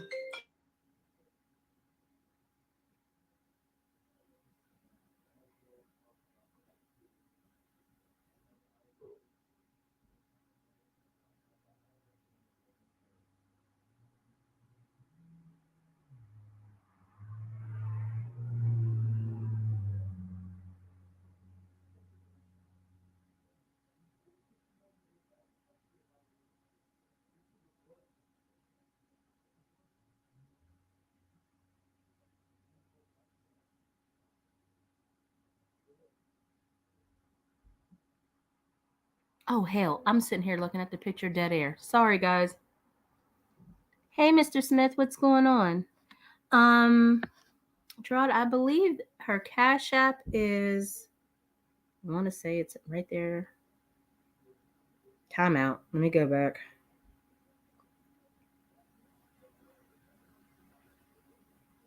Okay, Gerard, the Cash App is right in the description, right underneath the title of the show. So if you hit more underneath, it'll say Johngotti Jr., Gotti, and then Johngotti, and then it'll have like who the intro was made by. Let's see, Jerry's email, and then her Angel's Cash App is right underneath it. So that's where you should be able to find it. Montauk, what's going on?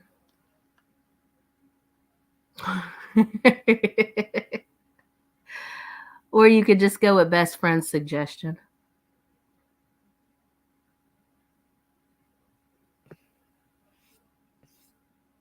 No worries, Gerard. You're welcome.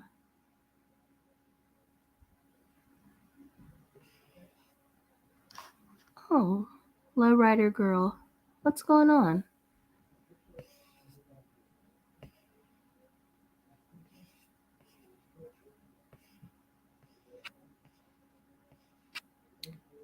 Oh, Marla, man. just give me 1 second. I'm trying to do something here. Hold on. Oh, no worries.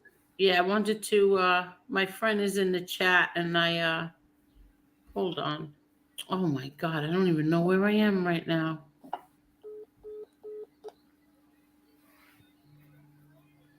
Okay. Hello. I Hello? gave Gerard your Cash App where to find it. He was trying to find it. I told him where to find it at. Thank you. Hold on. Let me just, I'm going to drop the link. Jack, you want to tell us where you got that picture from? I just looked at it. I saw it. I knew it looked familiar. Yeah, but that picture was in color. Well, online on the there's some New York Post article with your brother standing out front of a gate. It's lower down on the thing. That particular one happens to be in black and white. Oh, okay.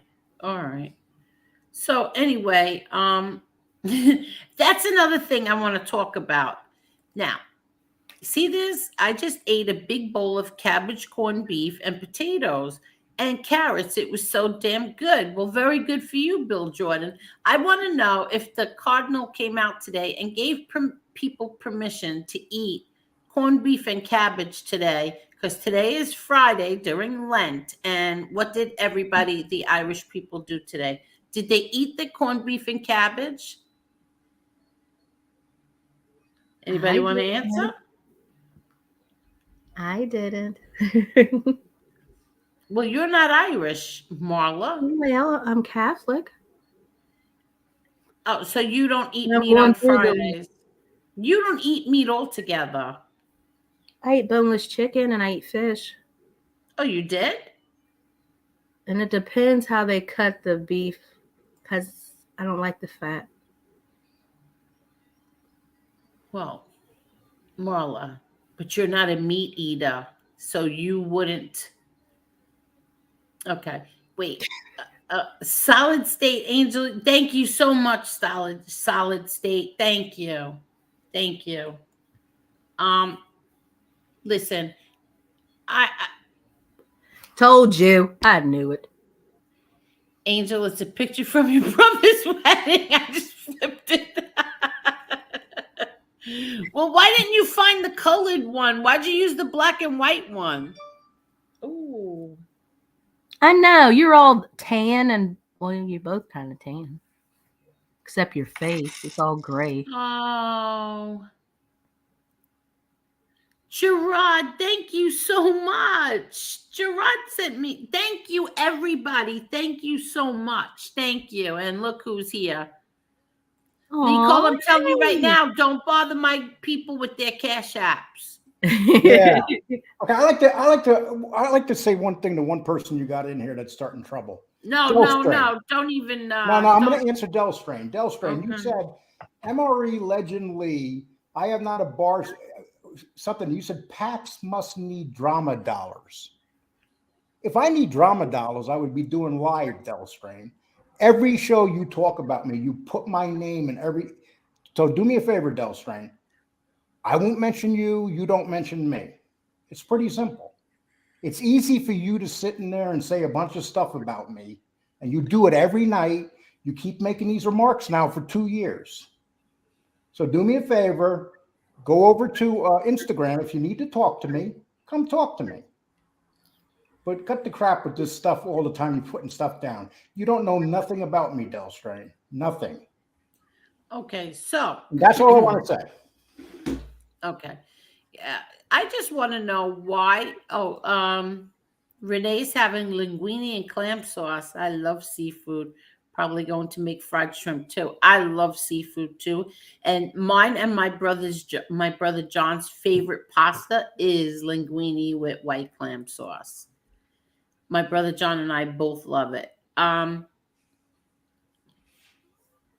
Yeah, I was accused of being a drama show. I am not a drama show.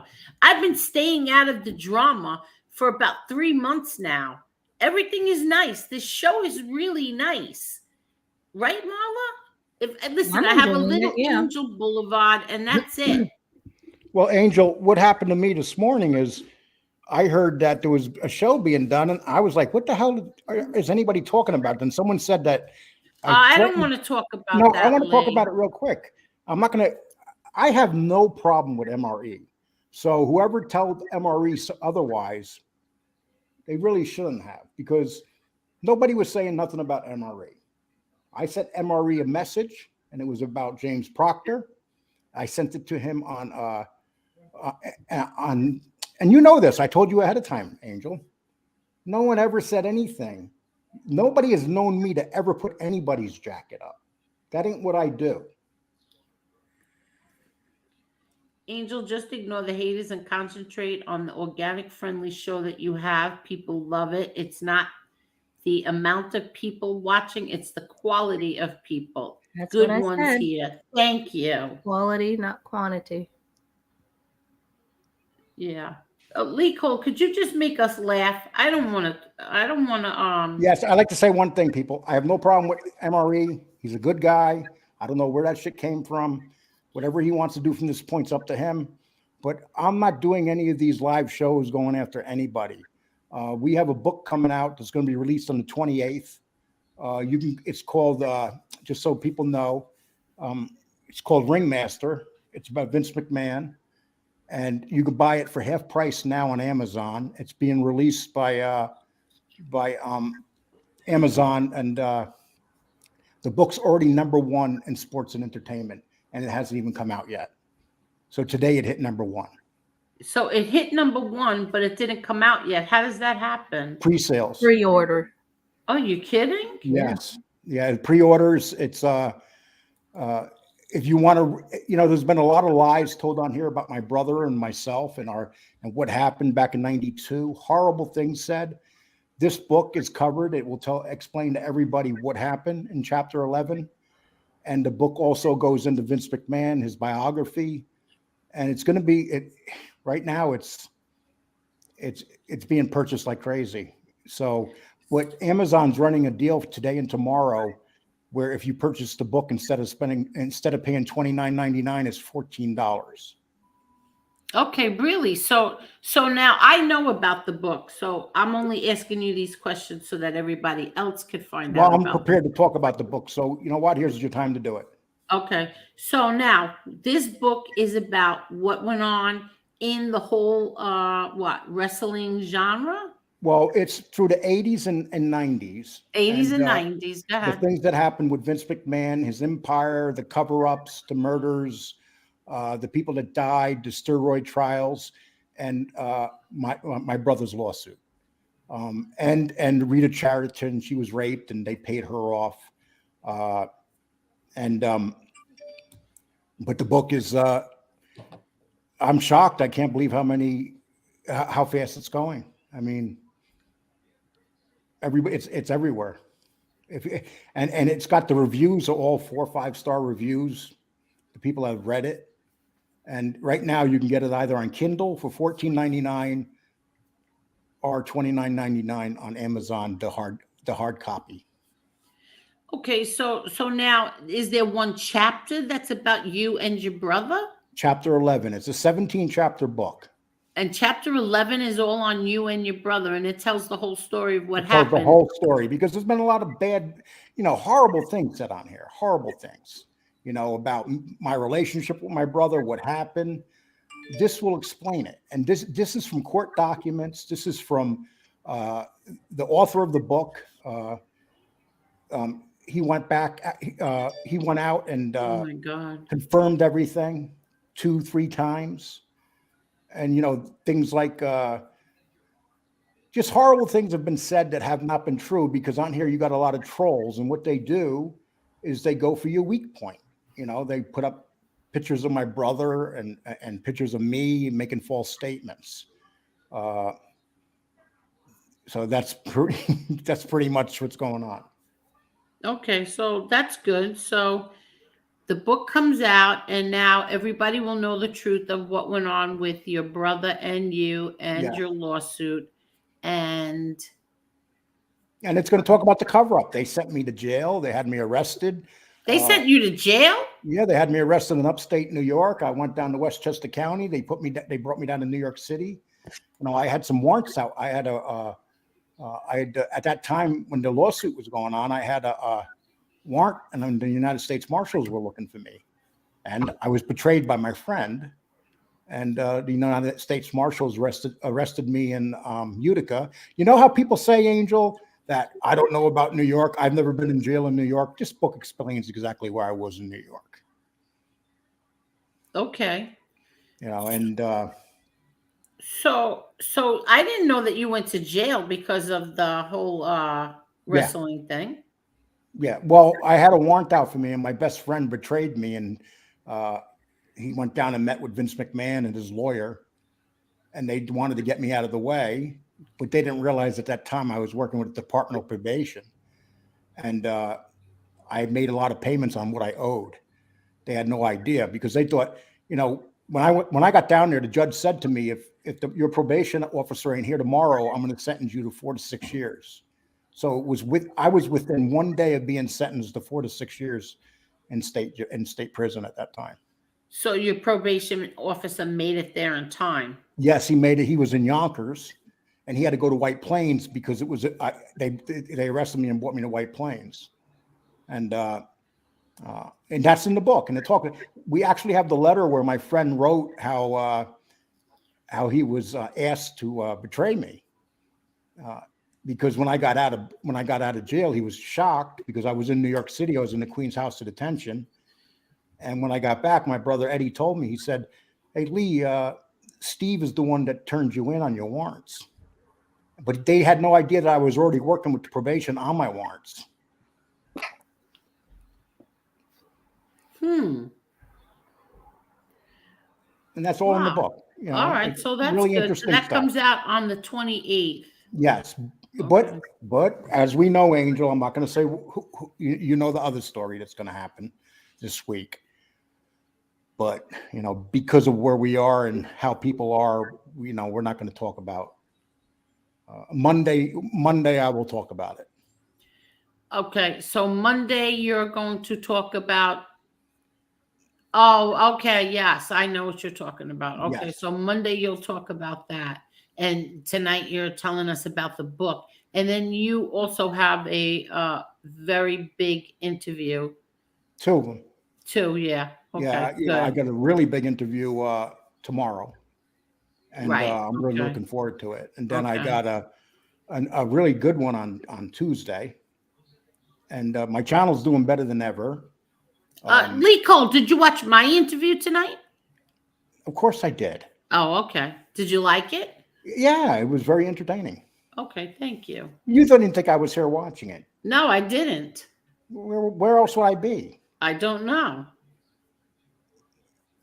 Angel, I'm not gonna. No, I'm happy that you watched my interview. That's all. I just asked. Did you like? I think. Excuse me. I think that Brian. I don't know why he only thought he was going to be here a half hour. Does anybody stay here a half hour? No, that's why. He's lucky that he got out when he did. No, I'm just very surprised that he stood here as long as he did. Yeah, well, I thought it was really interesting. That was a good interview. It amazes me the stuff that they can do behind. Sometimes you get a picture of them behind bars, and you think that they're just so miserable, and I'm sure they are on a lot of levels. But I didn't know they had Super Bowl parties in jail, and I did not know they ate that well with just a microwave to cook everything. Yeah, people are very creative. They are. And Marla, it depends where you're at. If you go to Rikers Island, let's say, you're not going to have the good time that you'll have at, say, Westchester County and Valhalla. It's well, Rikers Island is a jail. It's like a lockup. It's not a prison. It's worse than a prison. It's worse because there you're in waiting cells, and a lot of bad things happen in there. And you could stay in Rikers Island for more than a year. It's not like you're just there. Some people get sentenced in New York City to 1 year and they have to stay at Rikers Island. I know some people that stayed at Rikers Island for more than 1 year. And it's hell. I know People of a cannot story. imagine how bad Rikers Island. If you have not been to Rikers Island, you cannot. Watch the HBO special. I think they closed it. Didn't they close down Rikers Island? Am I wrong? Or I thought they were going to. Well, I'm they not should. sure I if don't they- know. I don't know about. I didn't hear that, but No, I think you know what it is? prisons. I don't see them closing that down. Maybe No, I'm rebuilding it. sorry. I'm sorry. They closed the MCC down. Right, and The see, MCC they closed. right, and see, when I was in Westchester County, I was in M Unit, which that was where you went when you were getting ready to go upstate, and they closed that down too. So I guess they're closing down all the M units. See, you know what I think is a really good program, and they should really do it in all prisons. I don't know if they ended it or what happened, but you know that Scared Straight. Remember the program Scared Straight? Yeah. When the big bad scary convicts would come and grab these kids who got in trouble. Oh yeah, I remember. Do you remember that? And Yeah. they, like. But only I think they should be allowed to like pull their ears and pull their hair, really put the fear of God into them. Because Jason said that they're closing in 2026. I didn't hear that, but if there any jail decide to deserve to be closed down, it's Rikers Island. I did hear that they were going to close that down because my fiance and them, they live in Queens, and they were talking about moving jails. Like people were getting upset because they're possibly putting them in near communities or something like that. Well, I hope they're going to replace it with something. Well, that's the thing. They have to replace it. You're going to take it away. You got to put something in its place. Wow. I mentioned it to you earlier, Marla. I've lost 2 uncles, had to put my French bulldog to sleep, and now my grandmother is 50-50 fighting for her life in the hospital with sepsis. I'm very sorry to hear that, JL. I'm really sorry to hear that. But I'm going to tell you something. I've been speaking to someone, and I can't tell anybody why or what it's all about, but we've been I don't know how to do this without giving away what it is, but the thing in my household, I'll tell you this, the thing with my father and our household was no matter whatever happened in our lives, his thing was, excuse me, I'm sorry. His thing was that you weren't allowed to break down. Like you weren't allowed to break down and cry and be depressed and, go. You weren't allowed. It was not allowed in our household. It was you have to be strong no matter what. You have to be strong. And this is how, growing up, no matter what went on, we had to be strong. I don't know if that's a good thing or a bad thing. Like I have, one of my friends who feels that therapy is the best thing, like that everybody should go to therapy. And then there was there is no therapy allowed, like with my father. Therapy? What are you talking about? You don't need therapy. I'll give you therapy. So, I see it. That's not. You want to put this up, Lee-Cole? Yeah, sure. Okay, hold on. So that's. I don't know. What do you think? I think that's a good thing. It builds character. I mean, it's hard, but life is hard. So it's good to learn to be that way. Well, didn't you tell us just that you gave us a situation where you had a fight and your father told you you better learn how to fight? Well, actually, my father told me that I can't believe what's going on with me tonight. I don't know what's all of a sudden I got something in my throat. Now, my father was, if anybody bothered you, bullied you, he didn't care what you had to do. You pick up whatever anybody bigger than you bothers you. There is nothing. you pick up whatever you could find and you hit them with it. And like I told everybody once before, I was being bullied once again. This is before I smartened up. And this, my mother's friend who lived, my mother's best friend, her nephew came to visit, and he was a big fat kid, and he was picking on me. He was actually bothering me. And so what I did was he was bothering me. And then finally there was, thank God, it was only a wiffle ball bat. Thank God, because now he had his shirt off, but he was leaning like on the car, like where his bare back was to me, his big fat bare back. And I picked up the wiffle ball bat and I whacked him across the back. That he yelled so loud, all the neighbors came out of the house. And what happened here? That's the wrong thing. Hold on. Where's the picture go? That's not it. Why you put up something with his name on it? I don't know where that came from. But listen, so anyway, I picked up the bat and I hit him. And I went, and my mother punished me because, it was her best friend's son. And my mother punished me. And my father, I had to go in the house. My father calls and she said, he's like, what's going on? I answered and I said, Mommy punished me. What she punished you for? Because I hit May's nephew. Why'd you hit him? I said, I hit him with the bat. He said, the bat? What do you mean? I said, well, he was bothering me. So he said, put Mama on the phone. I put my mother on the phone. He says, what do you mean she hit him with the bat? She says it was the plastic bat. He was like, oh, all right. He says, put it back on the phone. I said, he goes, what happened? I said, he was bothering me and I picked up the bat and I hit him. He says, all right. I said, Mommy said I'm punished. She says, you're not punished. Go back outside.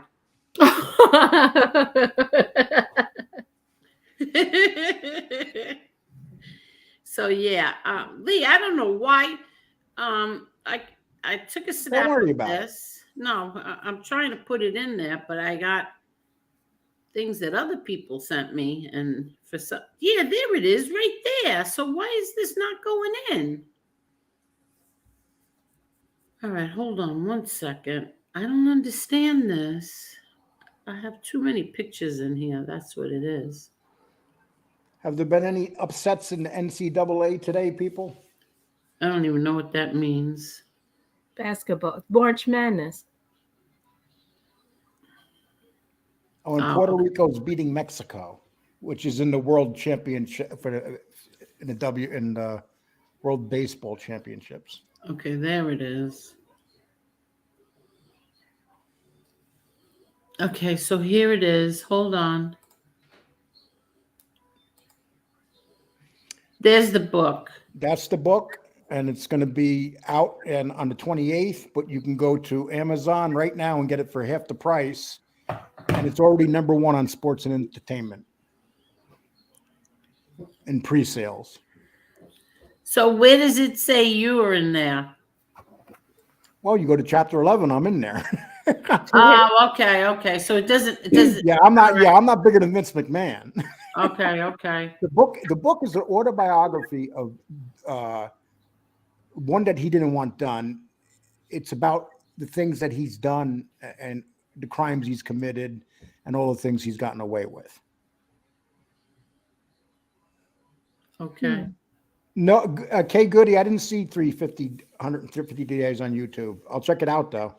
I don't even know why this is. Oh, Mexico went ahead of Puerto Rico. Damn. Rusty, you were right on it.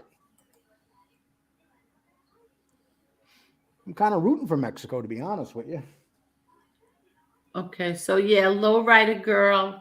I don't know if you saw this, but the other night I put something in here. Look, Lowrider Girl made this. Look at this, everyone. It has her name on the bottom. I don't know why you can't see it. Maybe you could see it on the other thing. Where is that? Hold on. Let me see if you could see the whole thing. Yeah, no, you can't see her name. She wrote something else on the bottom, and then her name is on there too. But Lowrider made that. Lowrider Girl made that for me. And I had some more. I found more, Lowrider Girl. I have to have when Jerry comes back, I'll ask him to make me some thumbnails. And I'm gonna give a plug that I shouldn't give on your channel because I know you don't like when I do it, Angel. I'm dropping a video in about 30 minutes on my wrestling channel. I haven't dropped one there in a while. Okay. Why wouldn't I? Why would I mind if you I'm talked kidding, about? Angel. Oh, okay. Yeah, Angela. Lowrider Girl is awesome. She's been with Angela a long time. Yes, yes, yes. Let's see. What else? I missed all the comments. I'm sorry, everybody. Let me tell you why I didn't go to the comments and I wasn't reading them when Brian was on. Is because when I listen back like the next day, and then I hear like somebody said something and I never responded to them, or somebody said something funny and I didn't laugh because I missed it, it's because I was looking at the comments. So I wanted to really pay attention to Brian. And then I didn't know he was only was only staying an hour. And then I thought I could go to the comments after he was done speaking. So I'm sorry, everybody. I didn't get to your comments. You're forgiven, Angel. Well, thank you, Lee Cole. It's very nice of you to forgive me. JL says your show just brings people together, Angel, and it's much appreciated. I appreciate you, JL. Thank you. And did everybody hit the like button? You and that damn like button. Yeah, could you please? Yeah, I pride myself on getting. You know what's funny about you with that like button? You'll get more likes sometimes than people watching. 100%. You want to know why? Because they come when they watch. They like the show.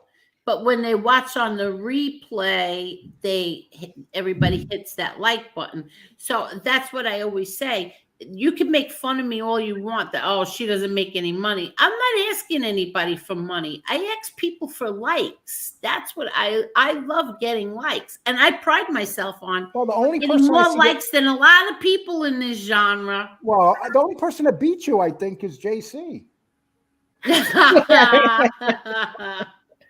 Yeah, that's not true. And we are at 123 with the likes. So thank you, everyone. Thank you, everybody. Thank you very much. And I know when they watch the replay, people will watch, will hit that like button.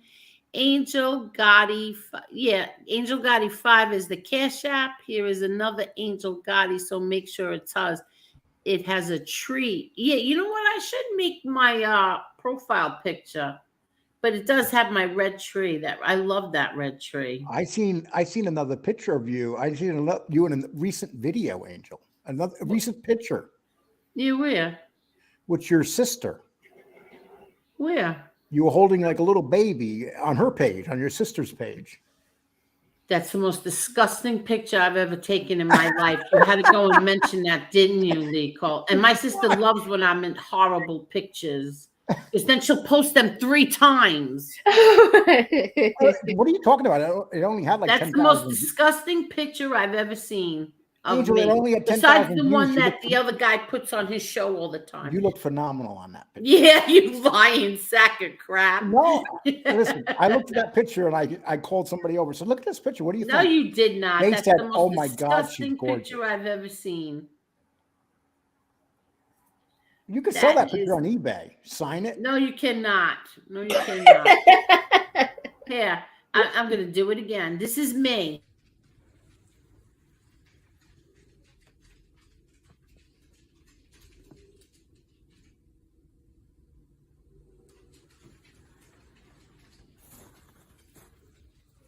She woke me up.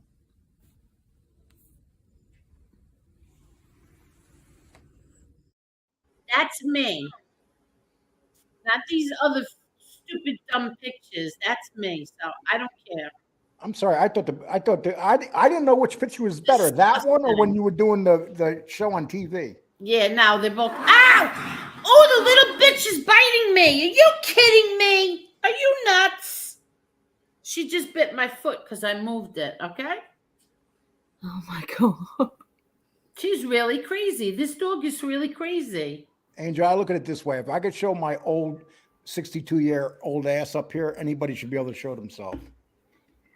Well, when Marla and I are ready, we will do it. Right, Marla? Yeah, we still got 2 weeks for the left hip. I'm gonna Not get healing right. my eyes lifted and my chin. It's not healing right, y'all. I'm sorry about that. Wait 1 minute. So the Truth Hurts said, yes, they did. So you ate broccoli rabe and sausage instead. Are you kidding? So Hey Teacher says no corned beef dinner here. Lee Cole, are you Irish? I'm Irish and Scottish. So did you celebrate St. Patrick's Day today? Why? I'm asking. I don't know. No, it's like when I was younger in New York City, when they had the parade, or I don't even know if they got the parade. What do they got? Like the Gay Day, Irish Day parade now combined or something? A bunch of Irishmen running around in little girly shorts. Are you kidding? Oh, you don't know with New York. No, I don't know any of that. Have you ever been to the St. Patty's Day parade? No. How about Thanksgiving? I don't go to any parades ever in my lifetime. I've never gone to a parade. You went to a huge parade. What? When your father died, that was a huge parade. That wasn't a parade, Lee Cole. What's wrong with you? What are you talking about? It was like there were so many people there. Yeah, You're talking about the way they were lined up. Yeah, but what do you parade? Well, you know what I mean, Angel. The amount of people there was incredible. Oh yeah, but that was far from a parade. I would have 3 people at my funeral. And you want to know something? Even though, you're grieving and all that, do you know I was still worried about like all the cars? Are they going to make the red lights, the green lights? And is somebody, when you're in a funeral procession that long, you're going through red lights. And I was worried, like, these cars is somebody going to get hit by a car? Or somebody going to get into a car accident? It was very stressful. Were you surprised how many people showed up for that? No. You weren't? Nope. How many people did they estimate was there? Thousands. Tens of thousands, I would say. I don't know about tens of thousands, but yeah. And the CNN helicopters got that. Do you know that footage of that funeral that was that CNN took, how expensive that footage is to be able to use it for the movie, for the Gotti movie? How much? Thousands of dollars to use their footage for our father's Are you talking about the Tom Sizemore movie? No, not Tom Sizemore. No, for Gotti. And but yeah, there was a lot of people. That's what made us, I think, cry even more, is because as we were, wherever we went, like the procession came from the funeral, from the funeral parlor, and then it goes from there. It went all the way down Woodhaven. It turned off on 101st Avenue. And when I saw all those people out on 101st Avenue, that's what made us really start crying. All those people just wanted to touch the car, the hearse, with him in it. There was every store owner locked their doors and came out with candles and signs and just wanted to touch his hearse. And that's what made me stop crying, like really hard. My daughter as well, my son, my sister. And then from 101st Avenue, you went down Cross Bay Boulevard. They were out on the stores on Cross Bay Boulevard holding candles and waving. And then we went down Howard Beach to the house, and they were all there on the corner and in front of our house. So it was very, very emotional. And I want to see when that pig, that little termite, drops dead. I want to see the funeral he's going to have, if it's going to be anything like Johngotti's. Because I don't think. Oh, thank you, Mr. Alaska. The termite Gravano.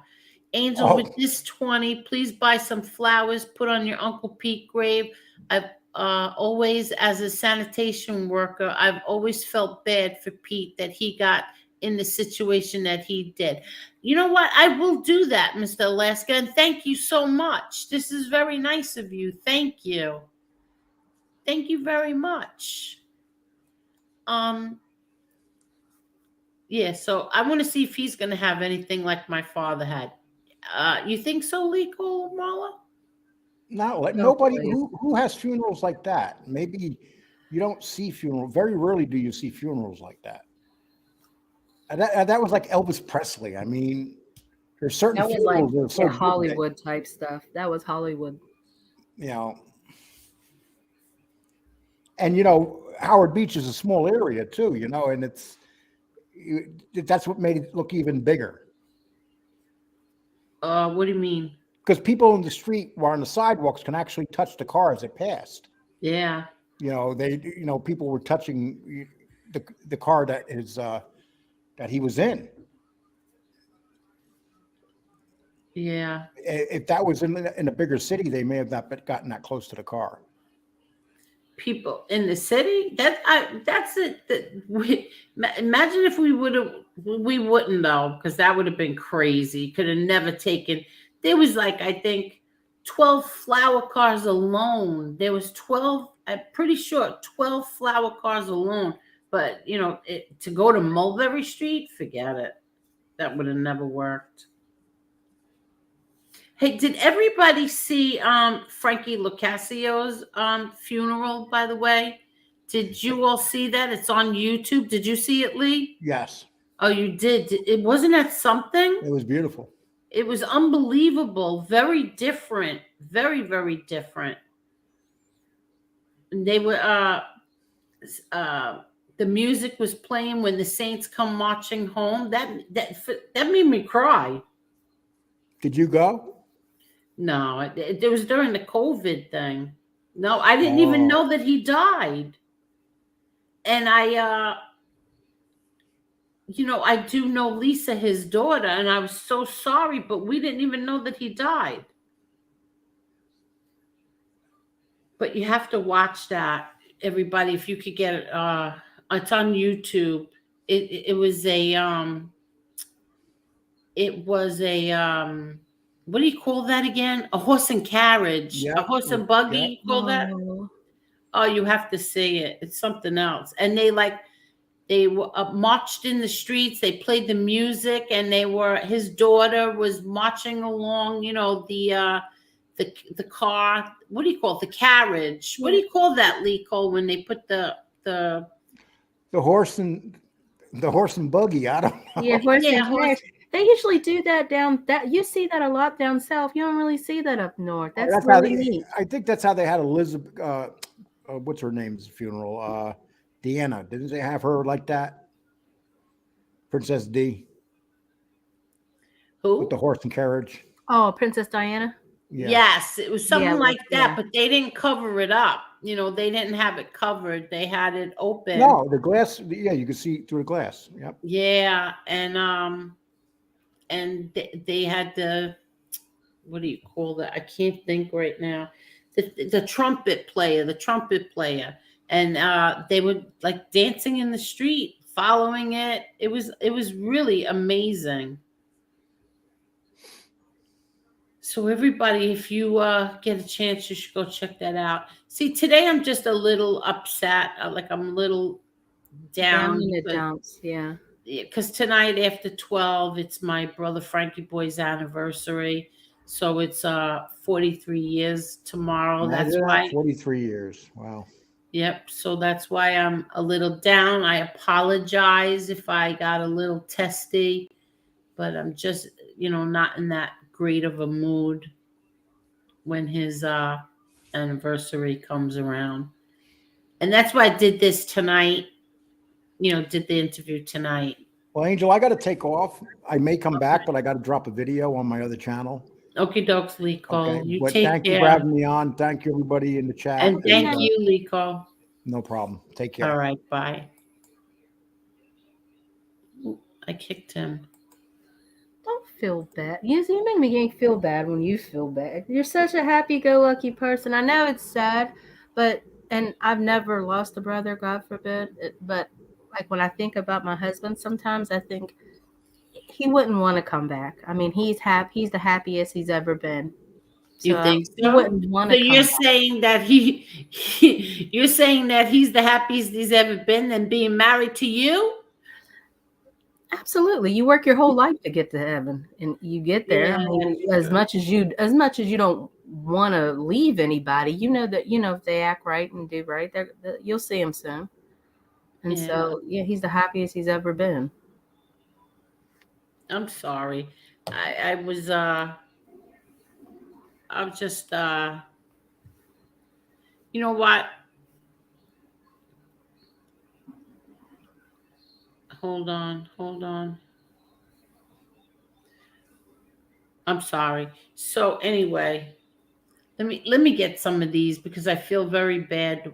I didn't come to any of these comments. JL says, Marla, we can cook a lot of things with a kettle as well in the UK in jail.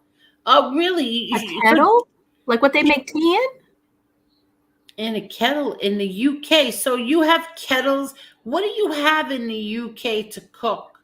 Like do you use a microwave as well, or do you just you cook in this kettle? But what do you put the kettle on? Like are you given like a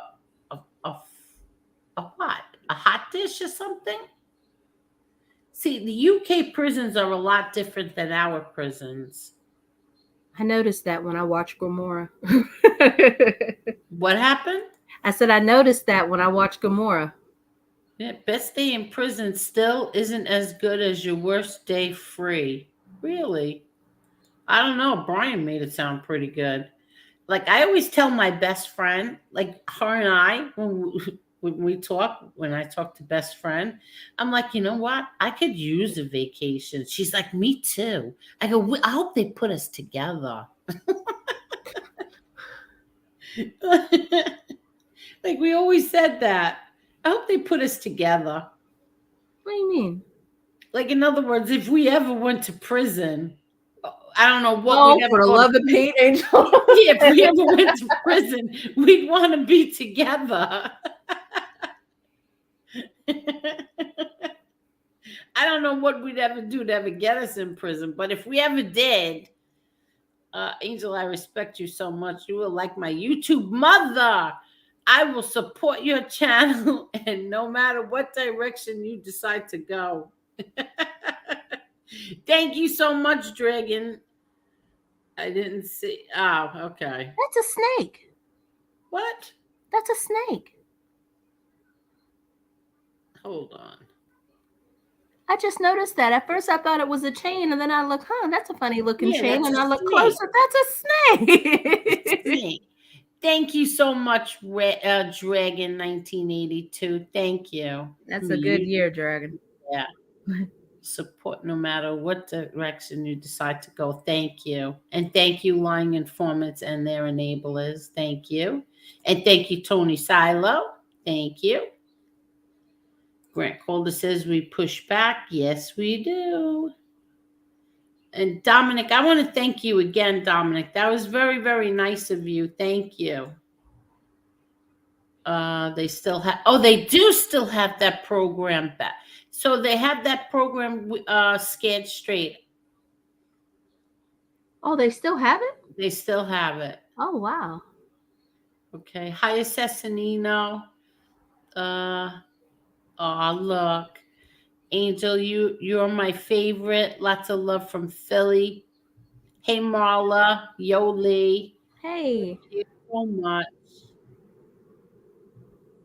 Okay, let's see. Thank you. Thank you. You know what? I didn't get to talk to Marla today. And I said, Marla, can you come on like 10, 15 minutes before so I can talk to you about something, right? Yes. I got on as soon as I got to the house. You can ask everybody here. I was I 4 know. minutes, 10 minutes before, and technically I was only 4 minutes late. I was the one who was late. Yeah, exactly.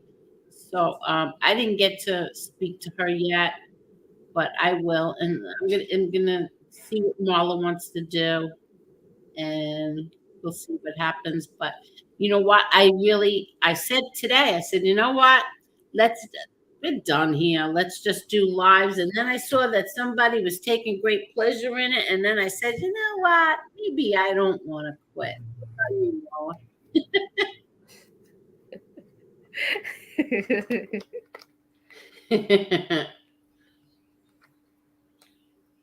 I don't understand why people have to be so. You see, this is my problem, okay? And you let me know, Marla, if you agree, if you're the same way. See, my problem is that I cannot comprehend that people can be treacherous. I cannot comprehend how or why people could be so treacherous. Like, so it's hard for me when they do things. I don't know why I still get so shocked by it. I don't I don't know why. I should be used to it by now, but I'm not. And so I get taken back by certain things, and then I sit and it festers in me, and I keep festering and festering. And then I'm like, you know what? I can't be surrounded by such crap. Like, it's not good. Yeah. Life is so short. I have somebody that I love right now that is sick, and it's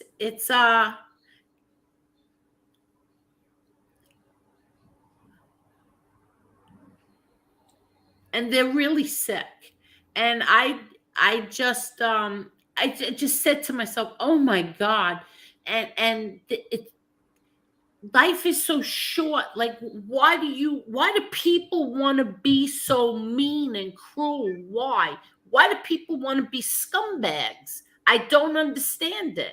Like, why do you want to spend every day of your life being a total piece of shit? For some of them, I think it just comes natural. They just can't help themselves.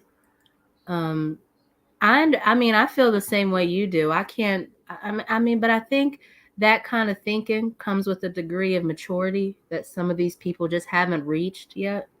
I mean, Like, why don't people, like when I wake up, Rusty Shackelford, how are you? A long time no see. How are you, Rusty? I'm happy you're here. Angel, your father was tough like my father, old school. Yes, yes, yes. And thank you. You know, like when I wake up in the morning, like I'm going to be honest with everybody. You know, Lewis's death was such a shock that it was so shocking because I just asked him if he wanted some eggplant. I said, you want some? He's like, nah. I'm just going to I'm going to lay down. You know, so he went into my daughter's apartment and he went into her bed. And then that was it. He was dead. He was dead. So it was so shocking. So every night when I go to sleep, like I say my prayers. Do you say prayers, Marla? yes. Yes, I do too. I say my prayers every night. And the first thing that comes into my head is, like, please don't let this happen to my daughter again. Like, you know, like, I have no problem dying ever because I know I'll see my brother Frankie boy. And I always tell my kids, please don't be mad because, you know, don't be sad. Don't go crazy. Because I'll be with my brother and I want you to know how happy that I will be that I will see my brother again after all these years.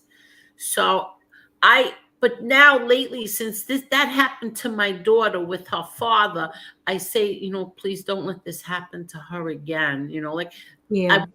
I want her to get married and have children, and she'd be so, you know, so in awe of her life that, it'll be okay if a mother, not that it'll be It's okay. never okay. That's never Not that okay. it will be okay, but at least she'll have like a child and, to think about and all that. And so when I wake up in the morning, I'm always in a good mood. Like I'm always like appreciative. I don't take anything for granted anymore. And I'm like, oh, and I'm like, hey, Chanelly, come on. And I play with the dog. I let her out. I give her treats. And I don't understand how people wake up every day and think and plot to hurt other people. I don't understand it. That's my whole point of what I'm getting to. I don't understand. Like, don't you have anything in your life any good in your heart that you can not think of ways how to destroy another human being on YouTube?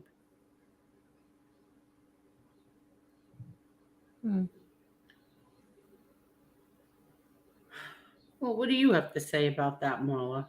No, it's like I said, like I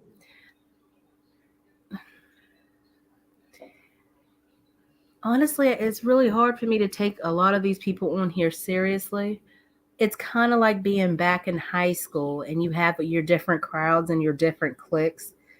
And for me, the Rat Squad is kind of like a clique that just not on my level, and I'm not going down to theirs. It's hard to take anything that they say to heart because you always have to consider the source. You're really going to get mad about what, who this liar, this junkie, this whoever it is talking stuff. You're really going to get mad about what they say. I mean, like they got life figured out. For me, it's just like you have to. I'm not even talking about him. No. I wasn't talking about him either. I'm just talking about people in general. Yeah. I'm just saying, like in general. I guess for me, in order for it to bother me, you have to be somebody I respected you have to be somebody I respect. I have to value your opinion in order for what you say to have any effect on me anyways. I try to be around people that I can learn from and grow from in life. So those are people that I keep around me because I respect those people. They either have mastered something in life that I haven't and I'm trying to learn, or that these people I can grow, like you learn from them, like you can learn about all aspects of life. Those are the people that inspire you. Those are the kind of people you want to be around. Those are the people I aspire to be around. So for somebody on the flip side of that coin who I don't take serious, I'm considering the source. I see how you live. I see how you conduct yourself as a woman or a man. Something you say might irritate me and I'll shoot back at you, but am I going to be hurt, broken down, upset about? No, I'm not going to lose sleep. I mean, I got to value your opinion from Jump Street for me to even pay attention to it. That's a very good point. Let me read this. Mr. Alaska, Angel, did you get the 20? The other 20 I sent you, I sent it so you need some flowers for your Uncle Pete's grave for me. Yes, I did. I read that. Did you hear me, Mr. Alaska? I read that one. That's my fault. I'm sorry. Earlier, when they sent you the 20, it wasn't until long after I saw it, and I meant to tell you about that. Oh, they wanted to make sure you saw that, so that's my fault. Read it. I found it and I read it. Thank you so much, Mr. Alaska. Thank you, and I'm going to do that. Thank you. And a lot of what people say, if you just pay attention, it almost says more about them than it does, some of the attacks that they say, some of the attacks that some of the people come up with on here. A lot of the time, it kind of says more about them than it does anybody else. Some of the things that they come up with, some of the like nasty gutter butt stuff that a regular person just isn't thinking about. They just say like with no problem, no hesitation. It's like, It's like even scumbag. Even these people who come on here, like John Panisi, I'll use him as an example, or Jeff Nadeau, when they come on here and they lie, they out and out lie. Like they out and out lie. Like what possesses you to get up in the morning and say, you know what, I think I'll attack the Gottis today. I think I'll make up a story about John Jr., or I'll make up a story about whatever, John Sr. I'll make up a story about Angel or Pete Gotti, any Gotti. Like, what possesses you to wake up in the morning and say, I'm going to go after them? I'm going to tell a story about them. That's not true. That's the same thing. Why? These are very bitter people. They've accomplished very little, if anything, in life. They're kind of, what do they call it when somebody just doesn't have a foundation, or they don't have they don't have no foundation, no home. They're just kind of wanderers. They've never accomplished anything, and they've never had the mindset to accomplish anything. They wanted to piggyback off of other people's name, off of other people's clout. Now that it's, and now they've done what they've done. Logically, you would think you're getting a second shot at life. Maybe now is the time to do the things you were given a second chance to do. But they look at them. This is what I'm talking about. They don't do it. They come back, in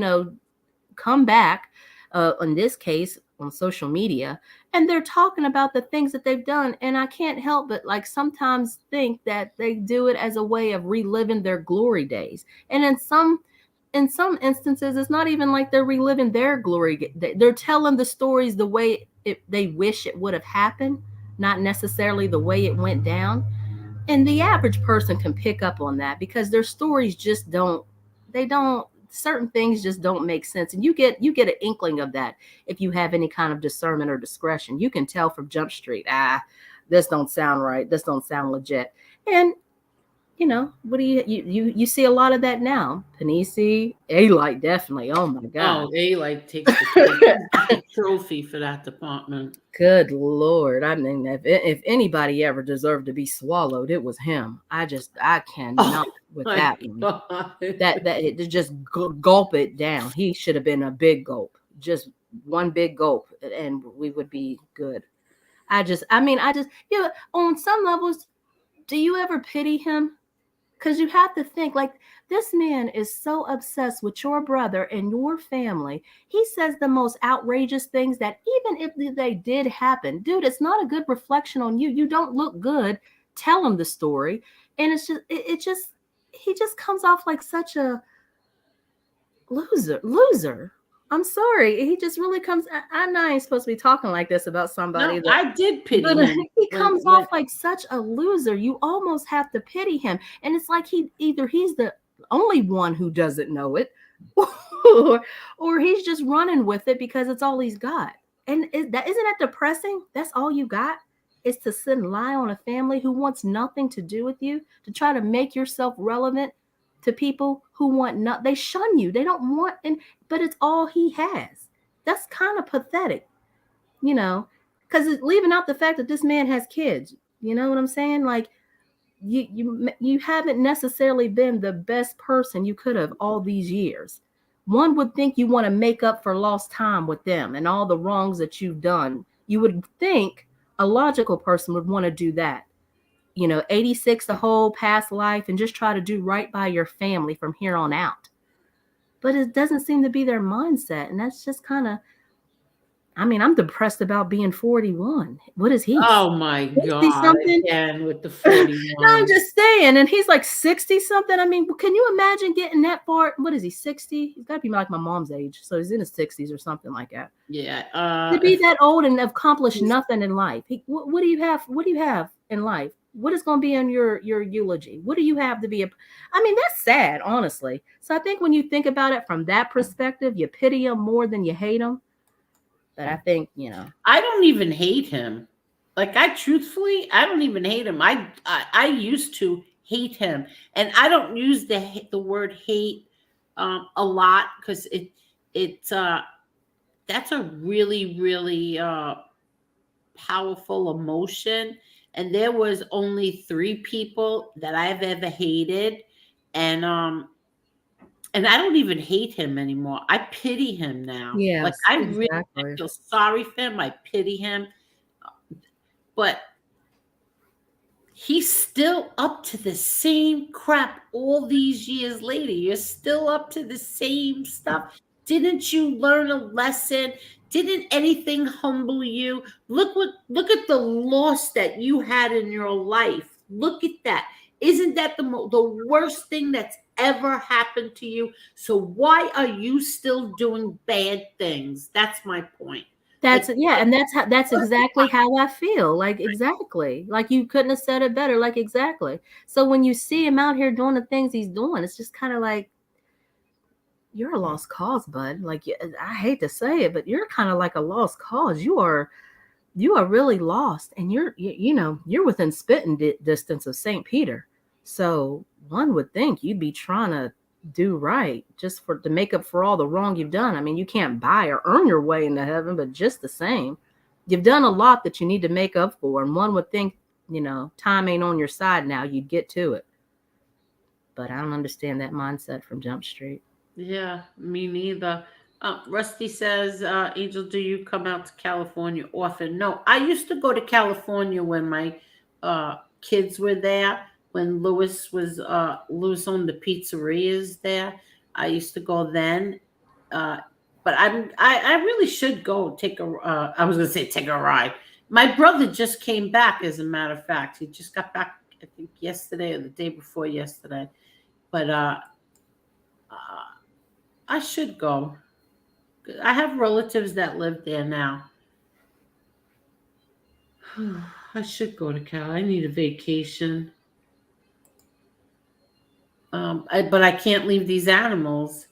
John Sr. was loved by everyone. That's why he had that funeral, a man's man till the end, and stuck his finger up to the government and to all them stool pigeons out there. You're right, he did.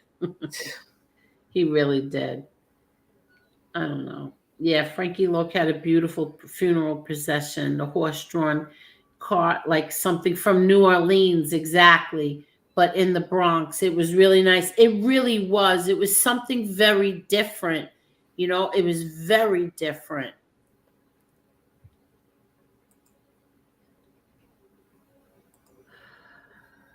Angel, your father's funeral was broadcasted in Italy. I was in Italy visiting my parents. Is that true? Wow, really? Wow, I didn't even know that. Well, that's neat. You learn something new every day. Yeah, exactly. I didn't even know that. I saw Frankie Loke's horse-drawn carriage, through the Bronx. Yeah, it was really nice. Sad. And they weren't going to do that, but they found something that he wrote on a piece of paper somewhere that's what he wanted, and so that's what they ended up doing, what he wanted. Bucky says, Angel, that was a really good interview. I liked Brian Hoyle, that kid from Philly who set the junkyard fire, damaged a major part of I-95 and shut part of it down for close to a month. Are you kidding me? That's what he was talking about? Imagine that, Marla. That sounds like some he said he put a car on fire and the junkyard went on fire. Oh, damaged a major part of I-95 and shut part of it down for close to a month. Oh my God. Well, he ended up losing 85 pounds. That should make him feel better. Oh my God. Could you imagine? It's called a jazz funeral in New Orleans. Yes. Yeah, they have those. Those are weird.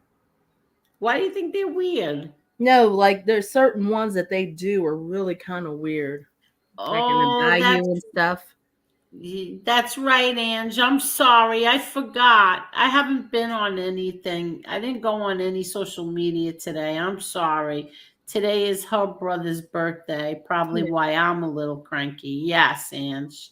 I'm sorry. Yeah, I'm sorry. Yeah, I'm sorry. And thank you, Grant. Thank you. I'll probably do like a little video or something for his birthday. I mean, for his anniversary tomorrow. Thanks to Jerry. Frankie's daughter was so beautiful in that horse and buggy. It was very moving. Yes, she's a sweetheart. That girl is such a beautiful person. Excuse me. Thank you, Carol. Thank you, everybody. Marisol, thank you. Rest in peace. Thank you, Bucky. Thank you, everybody. Thank you. Oh, Gerard lost 3 siblings. I'm very sorry. I'm sorry about that. That's got to be hard. It is really hard. That's why I tell everybody, like, you know, why I get so protective is because you lose a sibling and you understand what it is to lose. You don't ever want to lose another one. And so, you know, you'll do whatever you can. Yeah. Like, you know what I mean? I got more protective of my brothers and my sister. I got like really protective. My brother once called it fiercely protective. My brother once, I think he told that to the New York Post. My sister is fiercely protective of our family. But you know, that's another indication of how good of a job your parents did with you all. Because do you not know that that same thing can happen to another family? And in you all's case, you became closer and you valued each other more. You realized not to take things for granted. In other families, it tears them apart. The blame game starts and it tears them apart, and families never really come back from that. Oh my God. So I mean, it's sad, but in you guys' case, I mean, it brought you, it just shows the good parenting and the values, and you know, that they instilled in you all, because it brought you together. And in, you know, in other families, you know, that tear you apart. Families go down for less. Yeah, I have to tell you this. Well, Carol, I'm so sorry, and Carol has too. I'm really sorry, but I have to tell you this. My father, thank you, the real Bamsky. My father was he pushed it on us every single day, all the time. You have to be, like, in other words, we don't have anybody else but each other. My mom did the same thing. We don't have anybody else but each other. Your brothers and your sisters are the most important people. You have to. There was no, like, I'm not talking to him, I'm not talking to her. No, there was none of that allowed. That was not allowed in our house. So they started you guys out young, even as kids. Oh yeah, that was not allowed. What was like some of the things they might do? Like as children, how would they get y'all to move past that point? See, the one thing that I love about my family, like my brothers and my sister, is this is what they do. It's so funny. Like, say, let's just say somebody is perturbed with another one. They call me. And I'll answer the phone and little small talk. Do you know what your sister did? Your sister did this. Your sister did that. And I'm like, wait, what? Well, why would she do that? I don't know why'd she do that. Oh, so then I will suggest or say, well, maybe she did that because of this. You know, like I play like the judge, like, and then they're like, no, you know, that's not true. That's not true.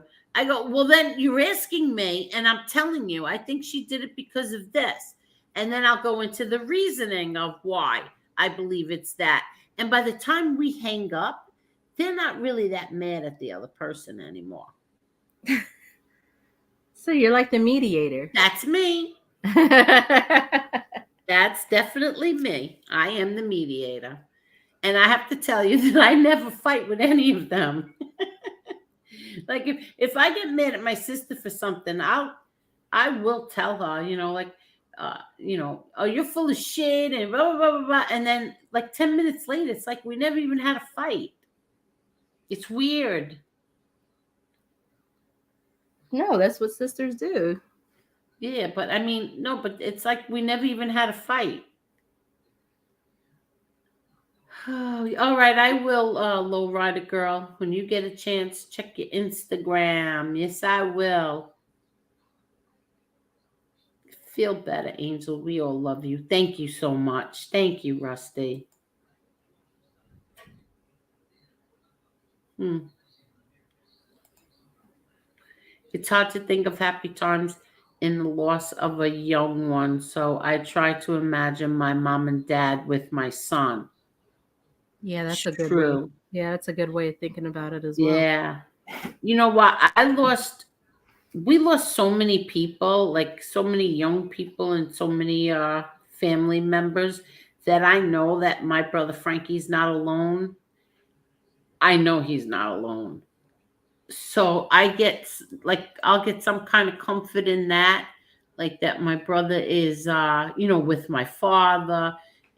He's with Lewis, he's with Roseanne, my best friend, he's with my Mhm. cousin Johnny, Bob, so many people. So that's the only comfort that I will get. But I truly, truly miss my brother.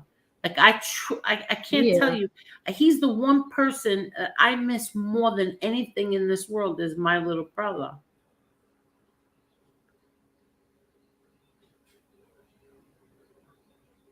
Somebody Yeah. asked me, who's the one person, in your life that you would want to talk to one more time? And it's my brother Frankie boy. And then next is my father, but my number one person is my brother Frankie boy. And that's natural. It's like they say something like time heals all wounds, and I don't believe that at all. No, it doesn't. It doesn't. You just learn to live with it. Angel, it's called jealousy, and it gets people like that who need drama for numbers. When you get it through love and caringness. Yeah, That's exactly. another good point. Yeah. Angel, you and Marla are the hottest podcast. Hey, Marla, we're the hottest podcast on the air. Woohoo! These other people are jealous of your channel. Keep rocking the airwaves. Love from the Banana family. Your spirit is awesome. Thank you, Wade. We're gonna roll out the red carpet for you. You'll get to Yeah. see how hot we are in 2 weeks as soon as we get this left Yeah. tip looking right. I just don't. I don't like. I don't like. How could I say this? I don't like fighting. I don't like when people are fighting. It's because they are miserable in their own life that they have to be assholes to others to feel better about themselves. You're right, lowrider girl. You're Misery right. loves company. That's what they say. You know what? Somebody else said that to me today. Misery loves company. Hey, Mark, how are you, Mark? Somebody else said that to me today. Misery It's loves true. company. Misery Yeah. loves company. That's all it is. Yeah, you're right, Assassinino. But I have to be honest with you. I'm not talking about people on the other side.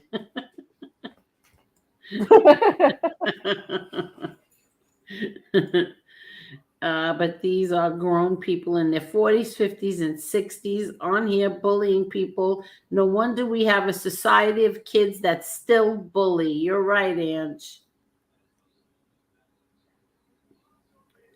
Let's see. Hello, Edwin. How are you? Miss Angel, to die is too expensive. Funeral costs too high. I would suggest we all stay alive. You're 100% right.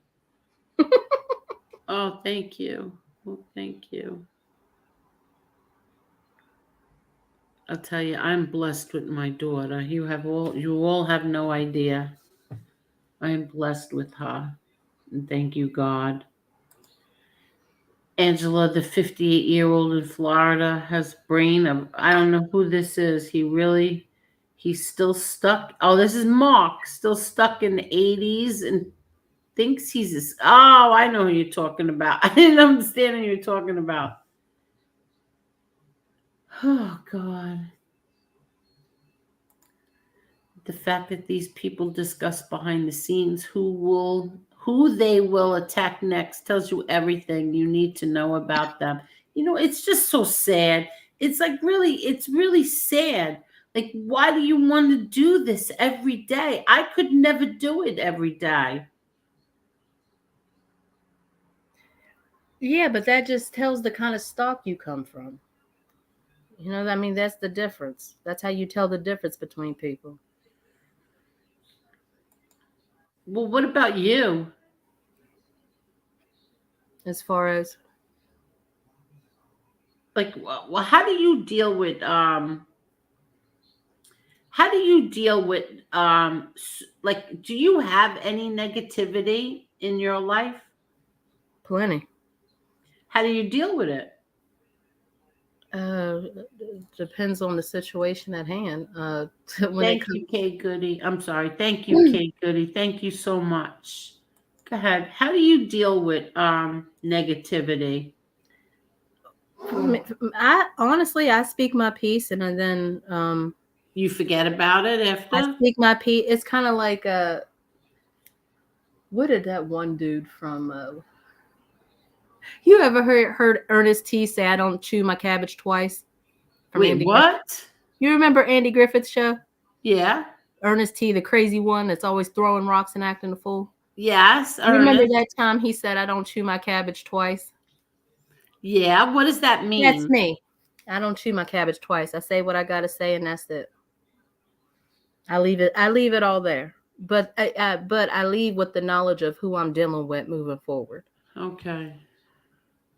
So I see how people act. I see how people, and when and then I act accordingly. I don't treat everybody the same. It depends on what I've seen of you and how I've seen you treat other people, how I've seen you conduct yourself, and then you kind of get put in a a spot and you get treated accordingly. Really? Yeah. Don't let them bring you down. You have a lot of love from so many people. I respect you. You're a classy lady. Their opinion doesn't matter because they are low-life, dirty rats. That's all they know how to do is lie. You're so right. Lowrider girl, how about someday you come on here and you talk to everybody? Why don't you do that, lowrider girl? I would love to have you on here. All they have are embellished stories of their past with no future whatsoever. Sad. Yeah. Marla, can I ask you to do me a favor? Sure. I need to just check something. Could you just read the chat? Conversate with everybody. Let me see what's going on. Yes, conversate. I'll be right back. No worries. Robert, he said, any ties to Napa? Robert, will you tell me how to say your name? That is a very long name. Tell me how you say your last name.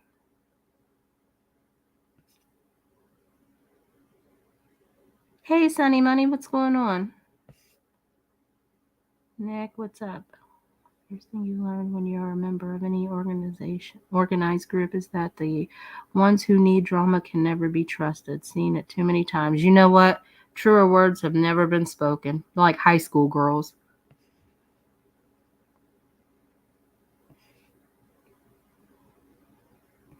And you know what? Honestly, I never thought men were like that, to tell you the truth, Nick.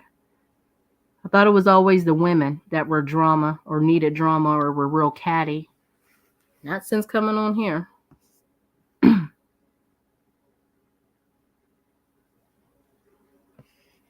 never lie. Only people who lie are afraid. Good one, Grant. I like that. My sister lost her soulmate, and that makes me appreciate the good things in my life and not the negativity affects my happiness, because losing someone who should still be here humbles you. Well said. See no evil.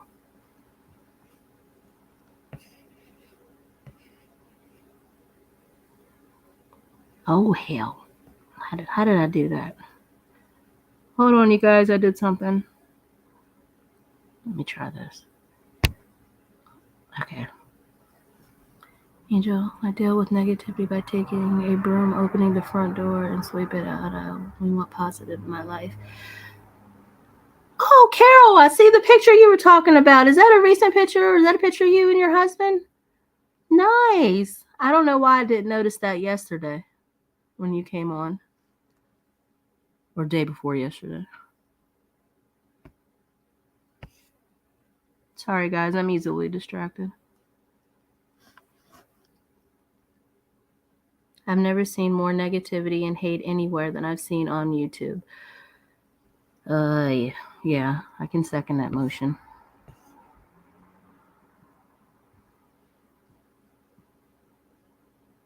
Hi. I have to take the headphones off, so I'm on speaker right now. I'm just at work. Huh? Can you hear me? Well, you're underwater, but I can hear you. Oh, can you hear me now? Oh Yeah. my God. Oh. Loud and clear. Angel, you're coming in loud and clear. Robert, are you going to tell me how you say your last? Are you going to tell me how you say your last name, Robert? I'm not even going to try. See, Alessa, what's going on? Hi, Debs. I ignore negativity, Marla. I'm focused on my father needs and myself. Other siblings mean nothing to me. Be when they are selfish and only think about the money. Yeah. That's a tough one, Dubs. I don't, yeah. Okay. Stink, Kevin.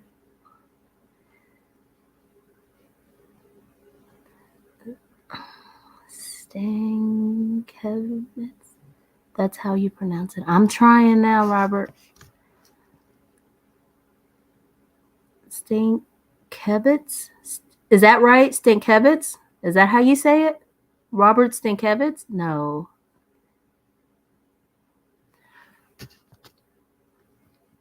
That's right? Oh, shit. Thank you, Robert. I'm just going to stick with Robert, but that I never would have thought that was how you pronounced it. Real life is hard enough for everyone. YouTube is supposed to be a place to be positive, and I don't engage with drama. It takes too much energy to have a narcissistic behavior, no effect to be nice. That's exactly right. That's how I feel about it. I don't need to come on YouTube to find the drama. People who make money their priority and not their health find the time to get sick. Well, alrighty. I was about to ask you, Robert, if you were Polish, but there was another one I was thinking that you could. I thought it was either Polish or something else you could have been, but I didn't want to ask because I can't say any Polish names.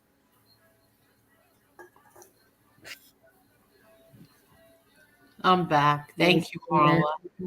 No worries. I learned how to say a new word. Uh-oh. Hold on. Yes. No, hold on. I got to scroll up because I got to look at the way he said it. No shit. That ain't how you say it. Oh, let me check my Instagram. Stinkevitz. Who? Stinkevitz. It's Robert Stinkevitz. Look at Sharon. She looks so good. Oh, look at this. Oh, look at this. How nice. I'm going to show these now. This is really nice. Angela, send you some more dog pics. Lowrider girl, you are the best. You got to see these she made. Hello, my beautiful friend. Oh my God, look at this one. Wow. Wow. I don't know which one I like better.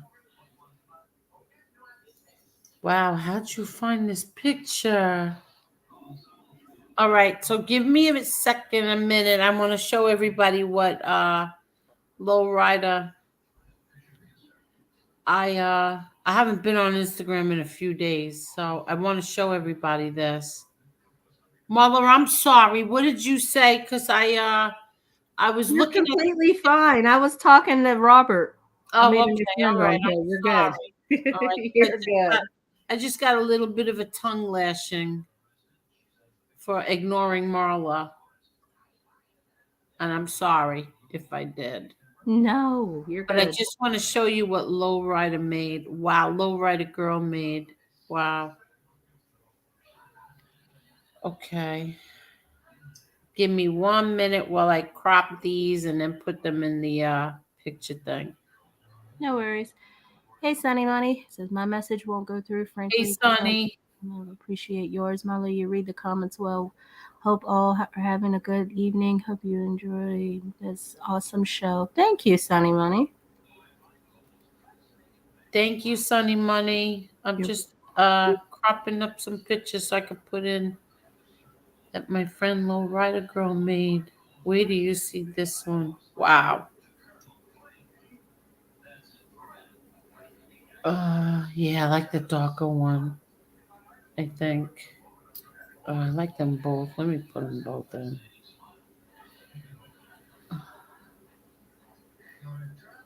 Lowrider Girl, thank you so much. Let me put these in now. Oh boy.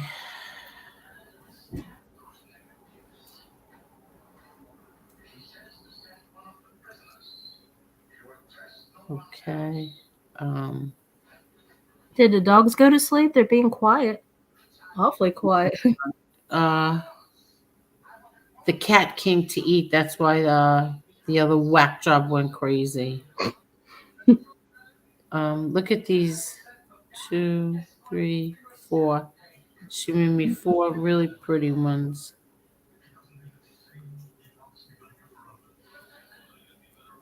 Okay. Okay. I'm sorry, everybody, but look what Lowrider Girl made. Watch this, Marla. First I'll show this one. Oh, that's nice. That's really nice. Wait, look. Here she made this one. I like that. Right? Look at that one. And then she made this one is so beautiful. She made 2 of them. One's light and one's dark, but look. Oh my God. What do you think of that? That Mom? looks good too. Oh, I like that one. I like that one. You like this one better than the darker one? I don't know why. I like them both, but I like that one. Yeah, maybe This because it one looks you like Yeah. Thank you so much, Lowrider Girl. Thank you. I'm gonna put that one on Instagram tomorrow when I put my my other picture that Jerry made. Let me see if that one's in here. I'm gonna put those on Instagram tomorrow. You've always had long hair. Have you ever done it short?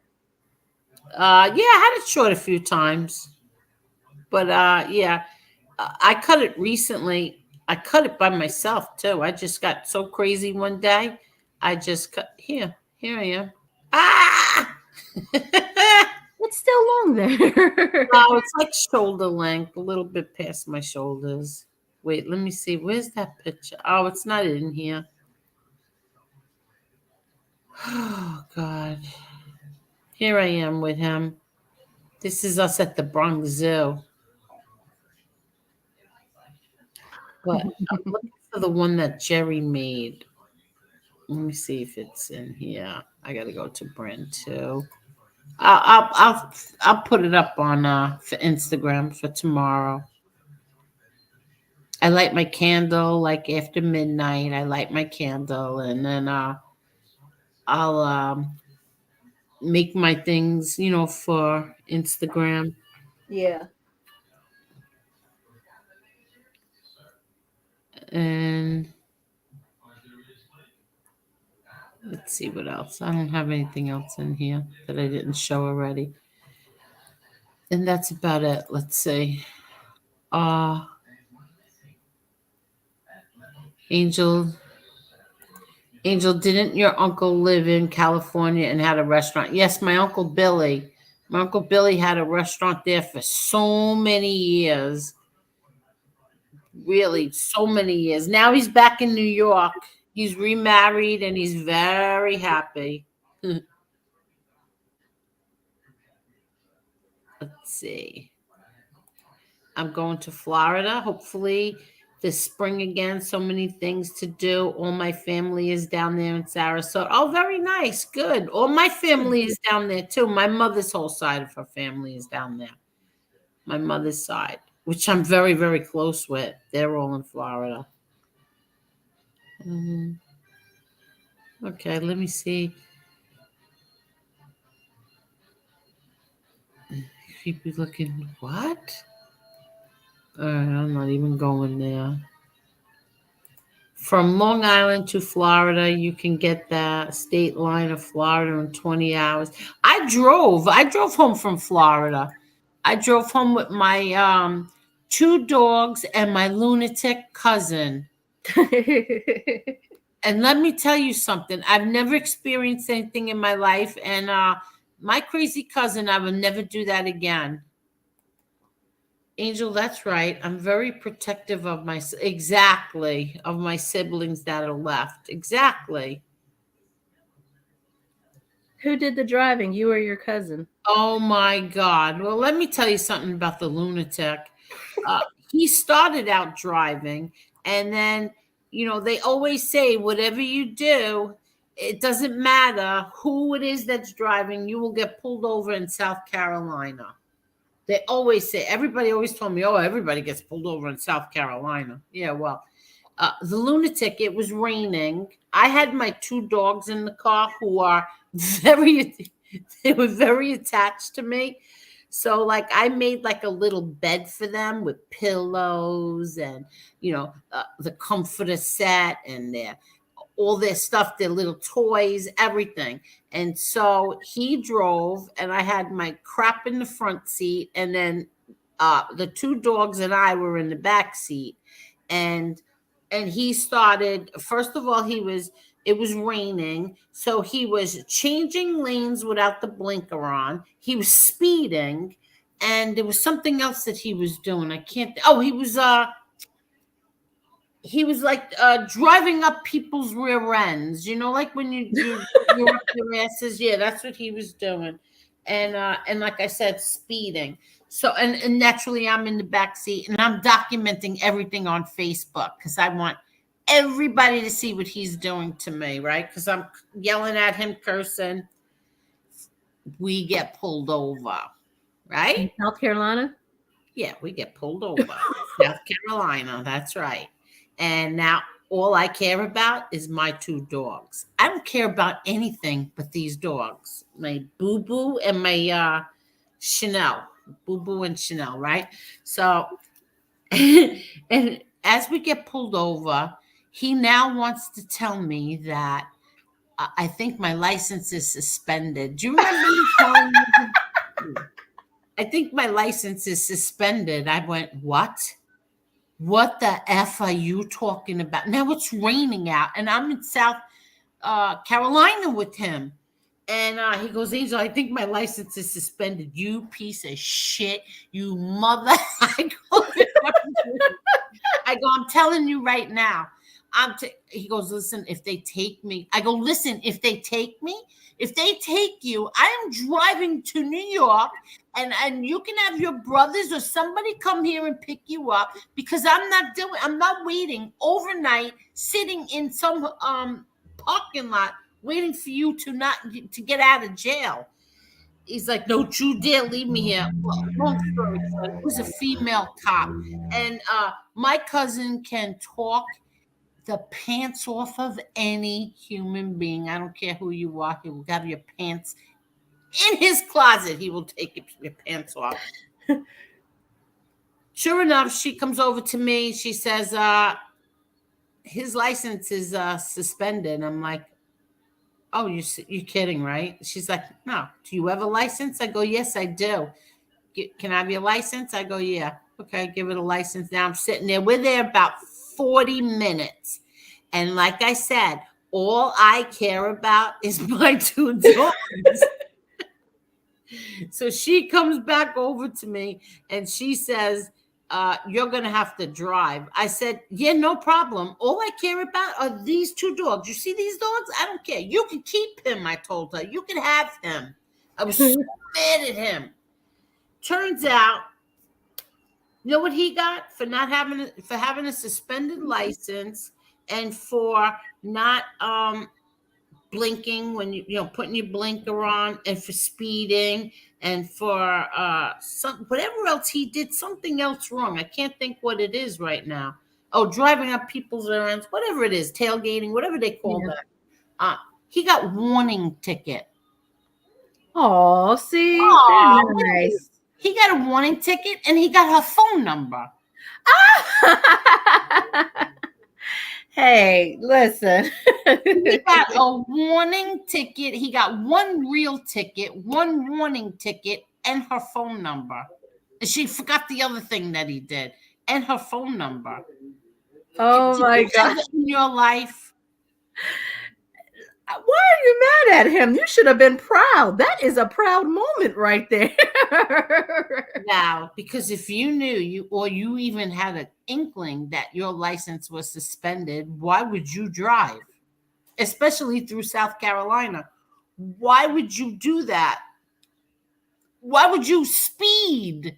Like, why would you, oh, that's what it was. Sorry, talking on the phone. He was talking on his phone. That's what he was doing, talking on his phone. He was bringing them to him. Oh, yeah. So she says, you're going to have to drive. So now I have to, he thinks that he's going to sit in the front seat. I'm like, no. Kiss my rear end. You're getting in the back seat because the front seat, I had to make the bed for the dogs in the front seat.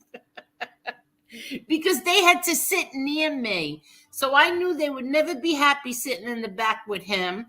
So I had to make the bed all over again in the front seat and make, like the pillows and all that crap in the front seat next to me. And he had to go in the back seat. And I can't tell you how much he bothered me all the way back.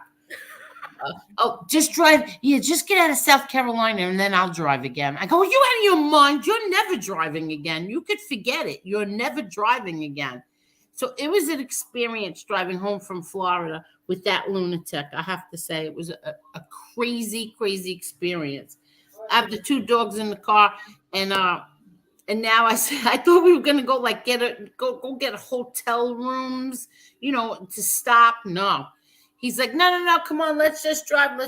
So I said, listen, I can't drive anymore. My eyes are closing. You're crazy. So I pulled over, into one of those overnight stands, like where you get coffee and stuff like that, lottery tickets and cigarettes. Yeah. Closed my eyes and I went to sleep, right? 2 dogs are next to me, nice. We're in the front of the store, so it's not like somebody's going to kill us. We're in, the store, and we're just, I fall asleep. He let me sleep, I think, 2.5 or 3 hours. That's all I was allowed to sleep. He slept the whole time, but now when it was time for me to go to sleep, no, I can't. Come on. Let's just get going. Here, I got you a coffee.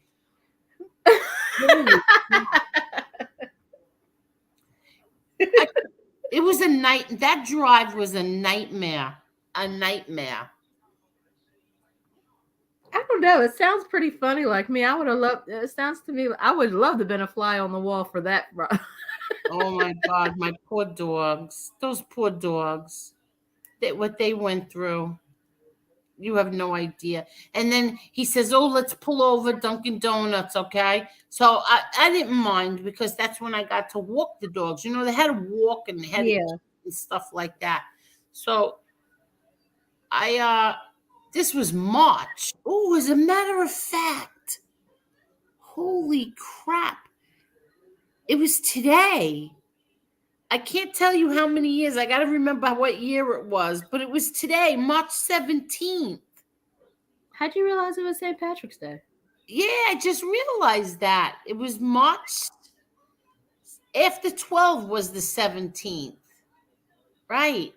Holy crap. And wow. Yeah, because we left on the 16th. Wow. All right. I don't remember what year this was yet. But anyway, he gets he wants to I'm gonna take the dogs out, walk them, and he wants to go into Dunkin' Donuts. I'm sitting in the car now waiting for had to be a half hour. He wasn't answering his phone. I wanted to kill him. Now I didn't want to get out of the car and then leave the dogs alone in the car, and go and get him. So I'm trying to call his phone. He's totally ignoring me. So finally I said, "Oh, this is bullshit." I get up. I'm like an animal. I'm a raging lunatic. I run into Dunkin' Donuts, and there he is having 3 donuts, talking to everyone like he was a celebrity. He's carrying a whole conversation on with a group of people. Like I don't exist. Like I'm not out in the car with the 2 dogs. Sounds to me like you were just being a little dramatic, Angel. That sounds Oh my perfectly God, normal. Because Mama, you don't have animals, so you don't know what that's like yet. Wait. Oh no, I drove from Ohio to DFW, Texas, where we moved with 2 border collie, golden retriever mixed dogs. Yeah, well, In the did you back. ever take hi Frankie and Zio and I saw Zio Lesso. Scott, how are you, Scott? Yeah, but did you ever take your dogs on vacation and on a 20 whatever hour, 20, I think it was I think it took us 26 hours, something like that, whatever it was. It was not, and I documented everything on Facebook. On my personal Facebook, I told him, "I'll get you back, you." And I put everything. He's speeding. He's talking on the phone, and he's speeding in the rain. Everything I told on him on Facebook.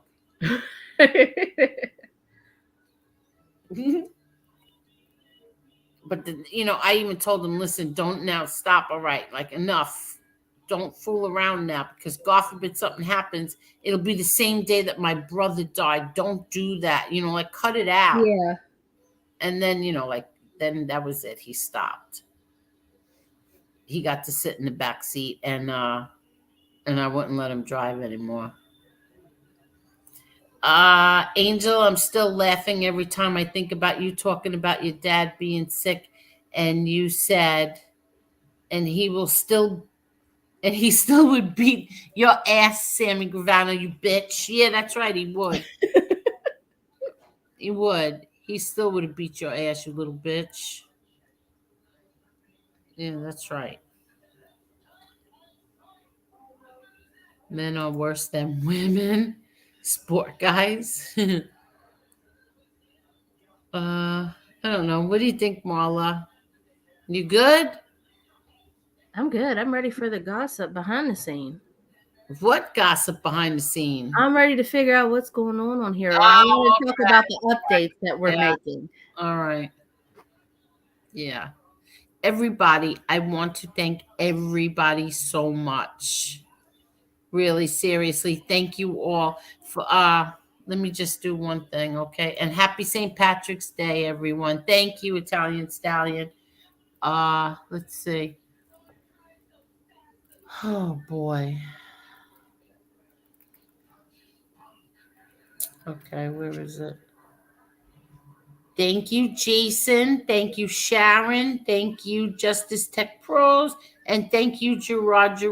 Thank you so much for the Cash Apps. And thank you, Carol. I'm sorry. I have a very bad memory on here. Thank you, Mr. Alaska. Thank you, Edwin. Thank you, Cletus. Who else sent a super sticker? Please don't let me forget who it is. Who else, Marla? I think you got them all. I got a tongue lashing from The Truth Hurts because she said that I am very rude to you, Marla. Well, if she can, ask her about the cat thing. Was she just doing it because she was on here to annoy you, or does she really agree with me? She started with the cat thing again tonight? No, I was just saying you could ask her. Oh, yeah. No, she was doing it to annoy me. She was doing it to annoy me. Yes, they were, Lowrider. They were beautiful. Carol says they were beautiful. Yes, they were. Lesso said that they were beautiful. Everybody says they were. Thank you so much, Lowrider girl. Thank you. Oh, good. The prison log book was there. Okay. All right. So everybody, thank you, thank you, thank you, thank you, a million thank yous. You ready, Marla? I'm ready. You want me to hang out here, or you want to call? Yeah, hang out here. Hang out here. And thank you, everybody. Thank Have you. a good night, everyone. Thank you so much.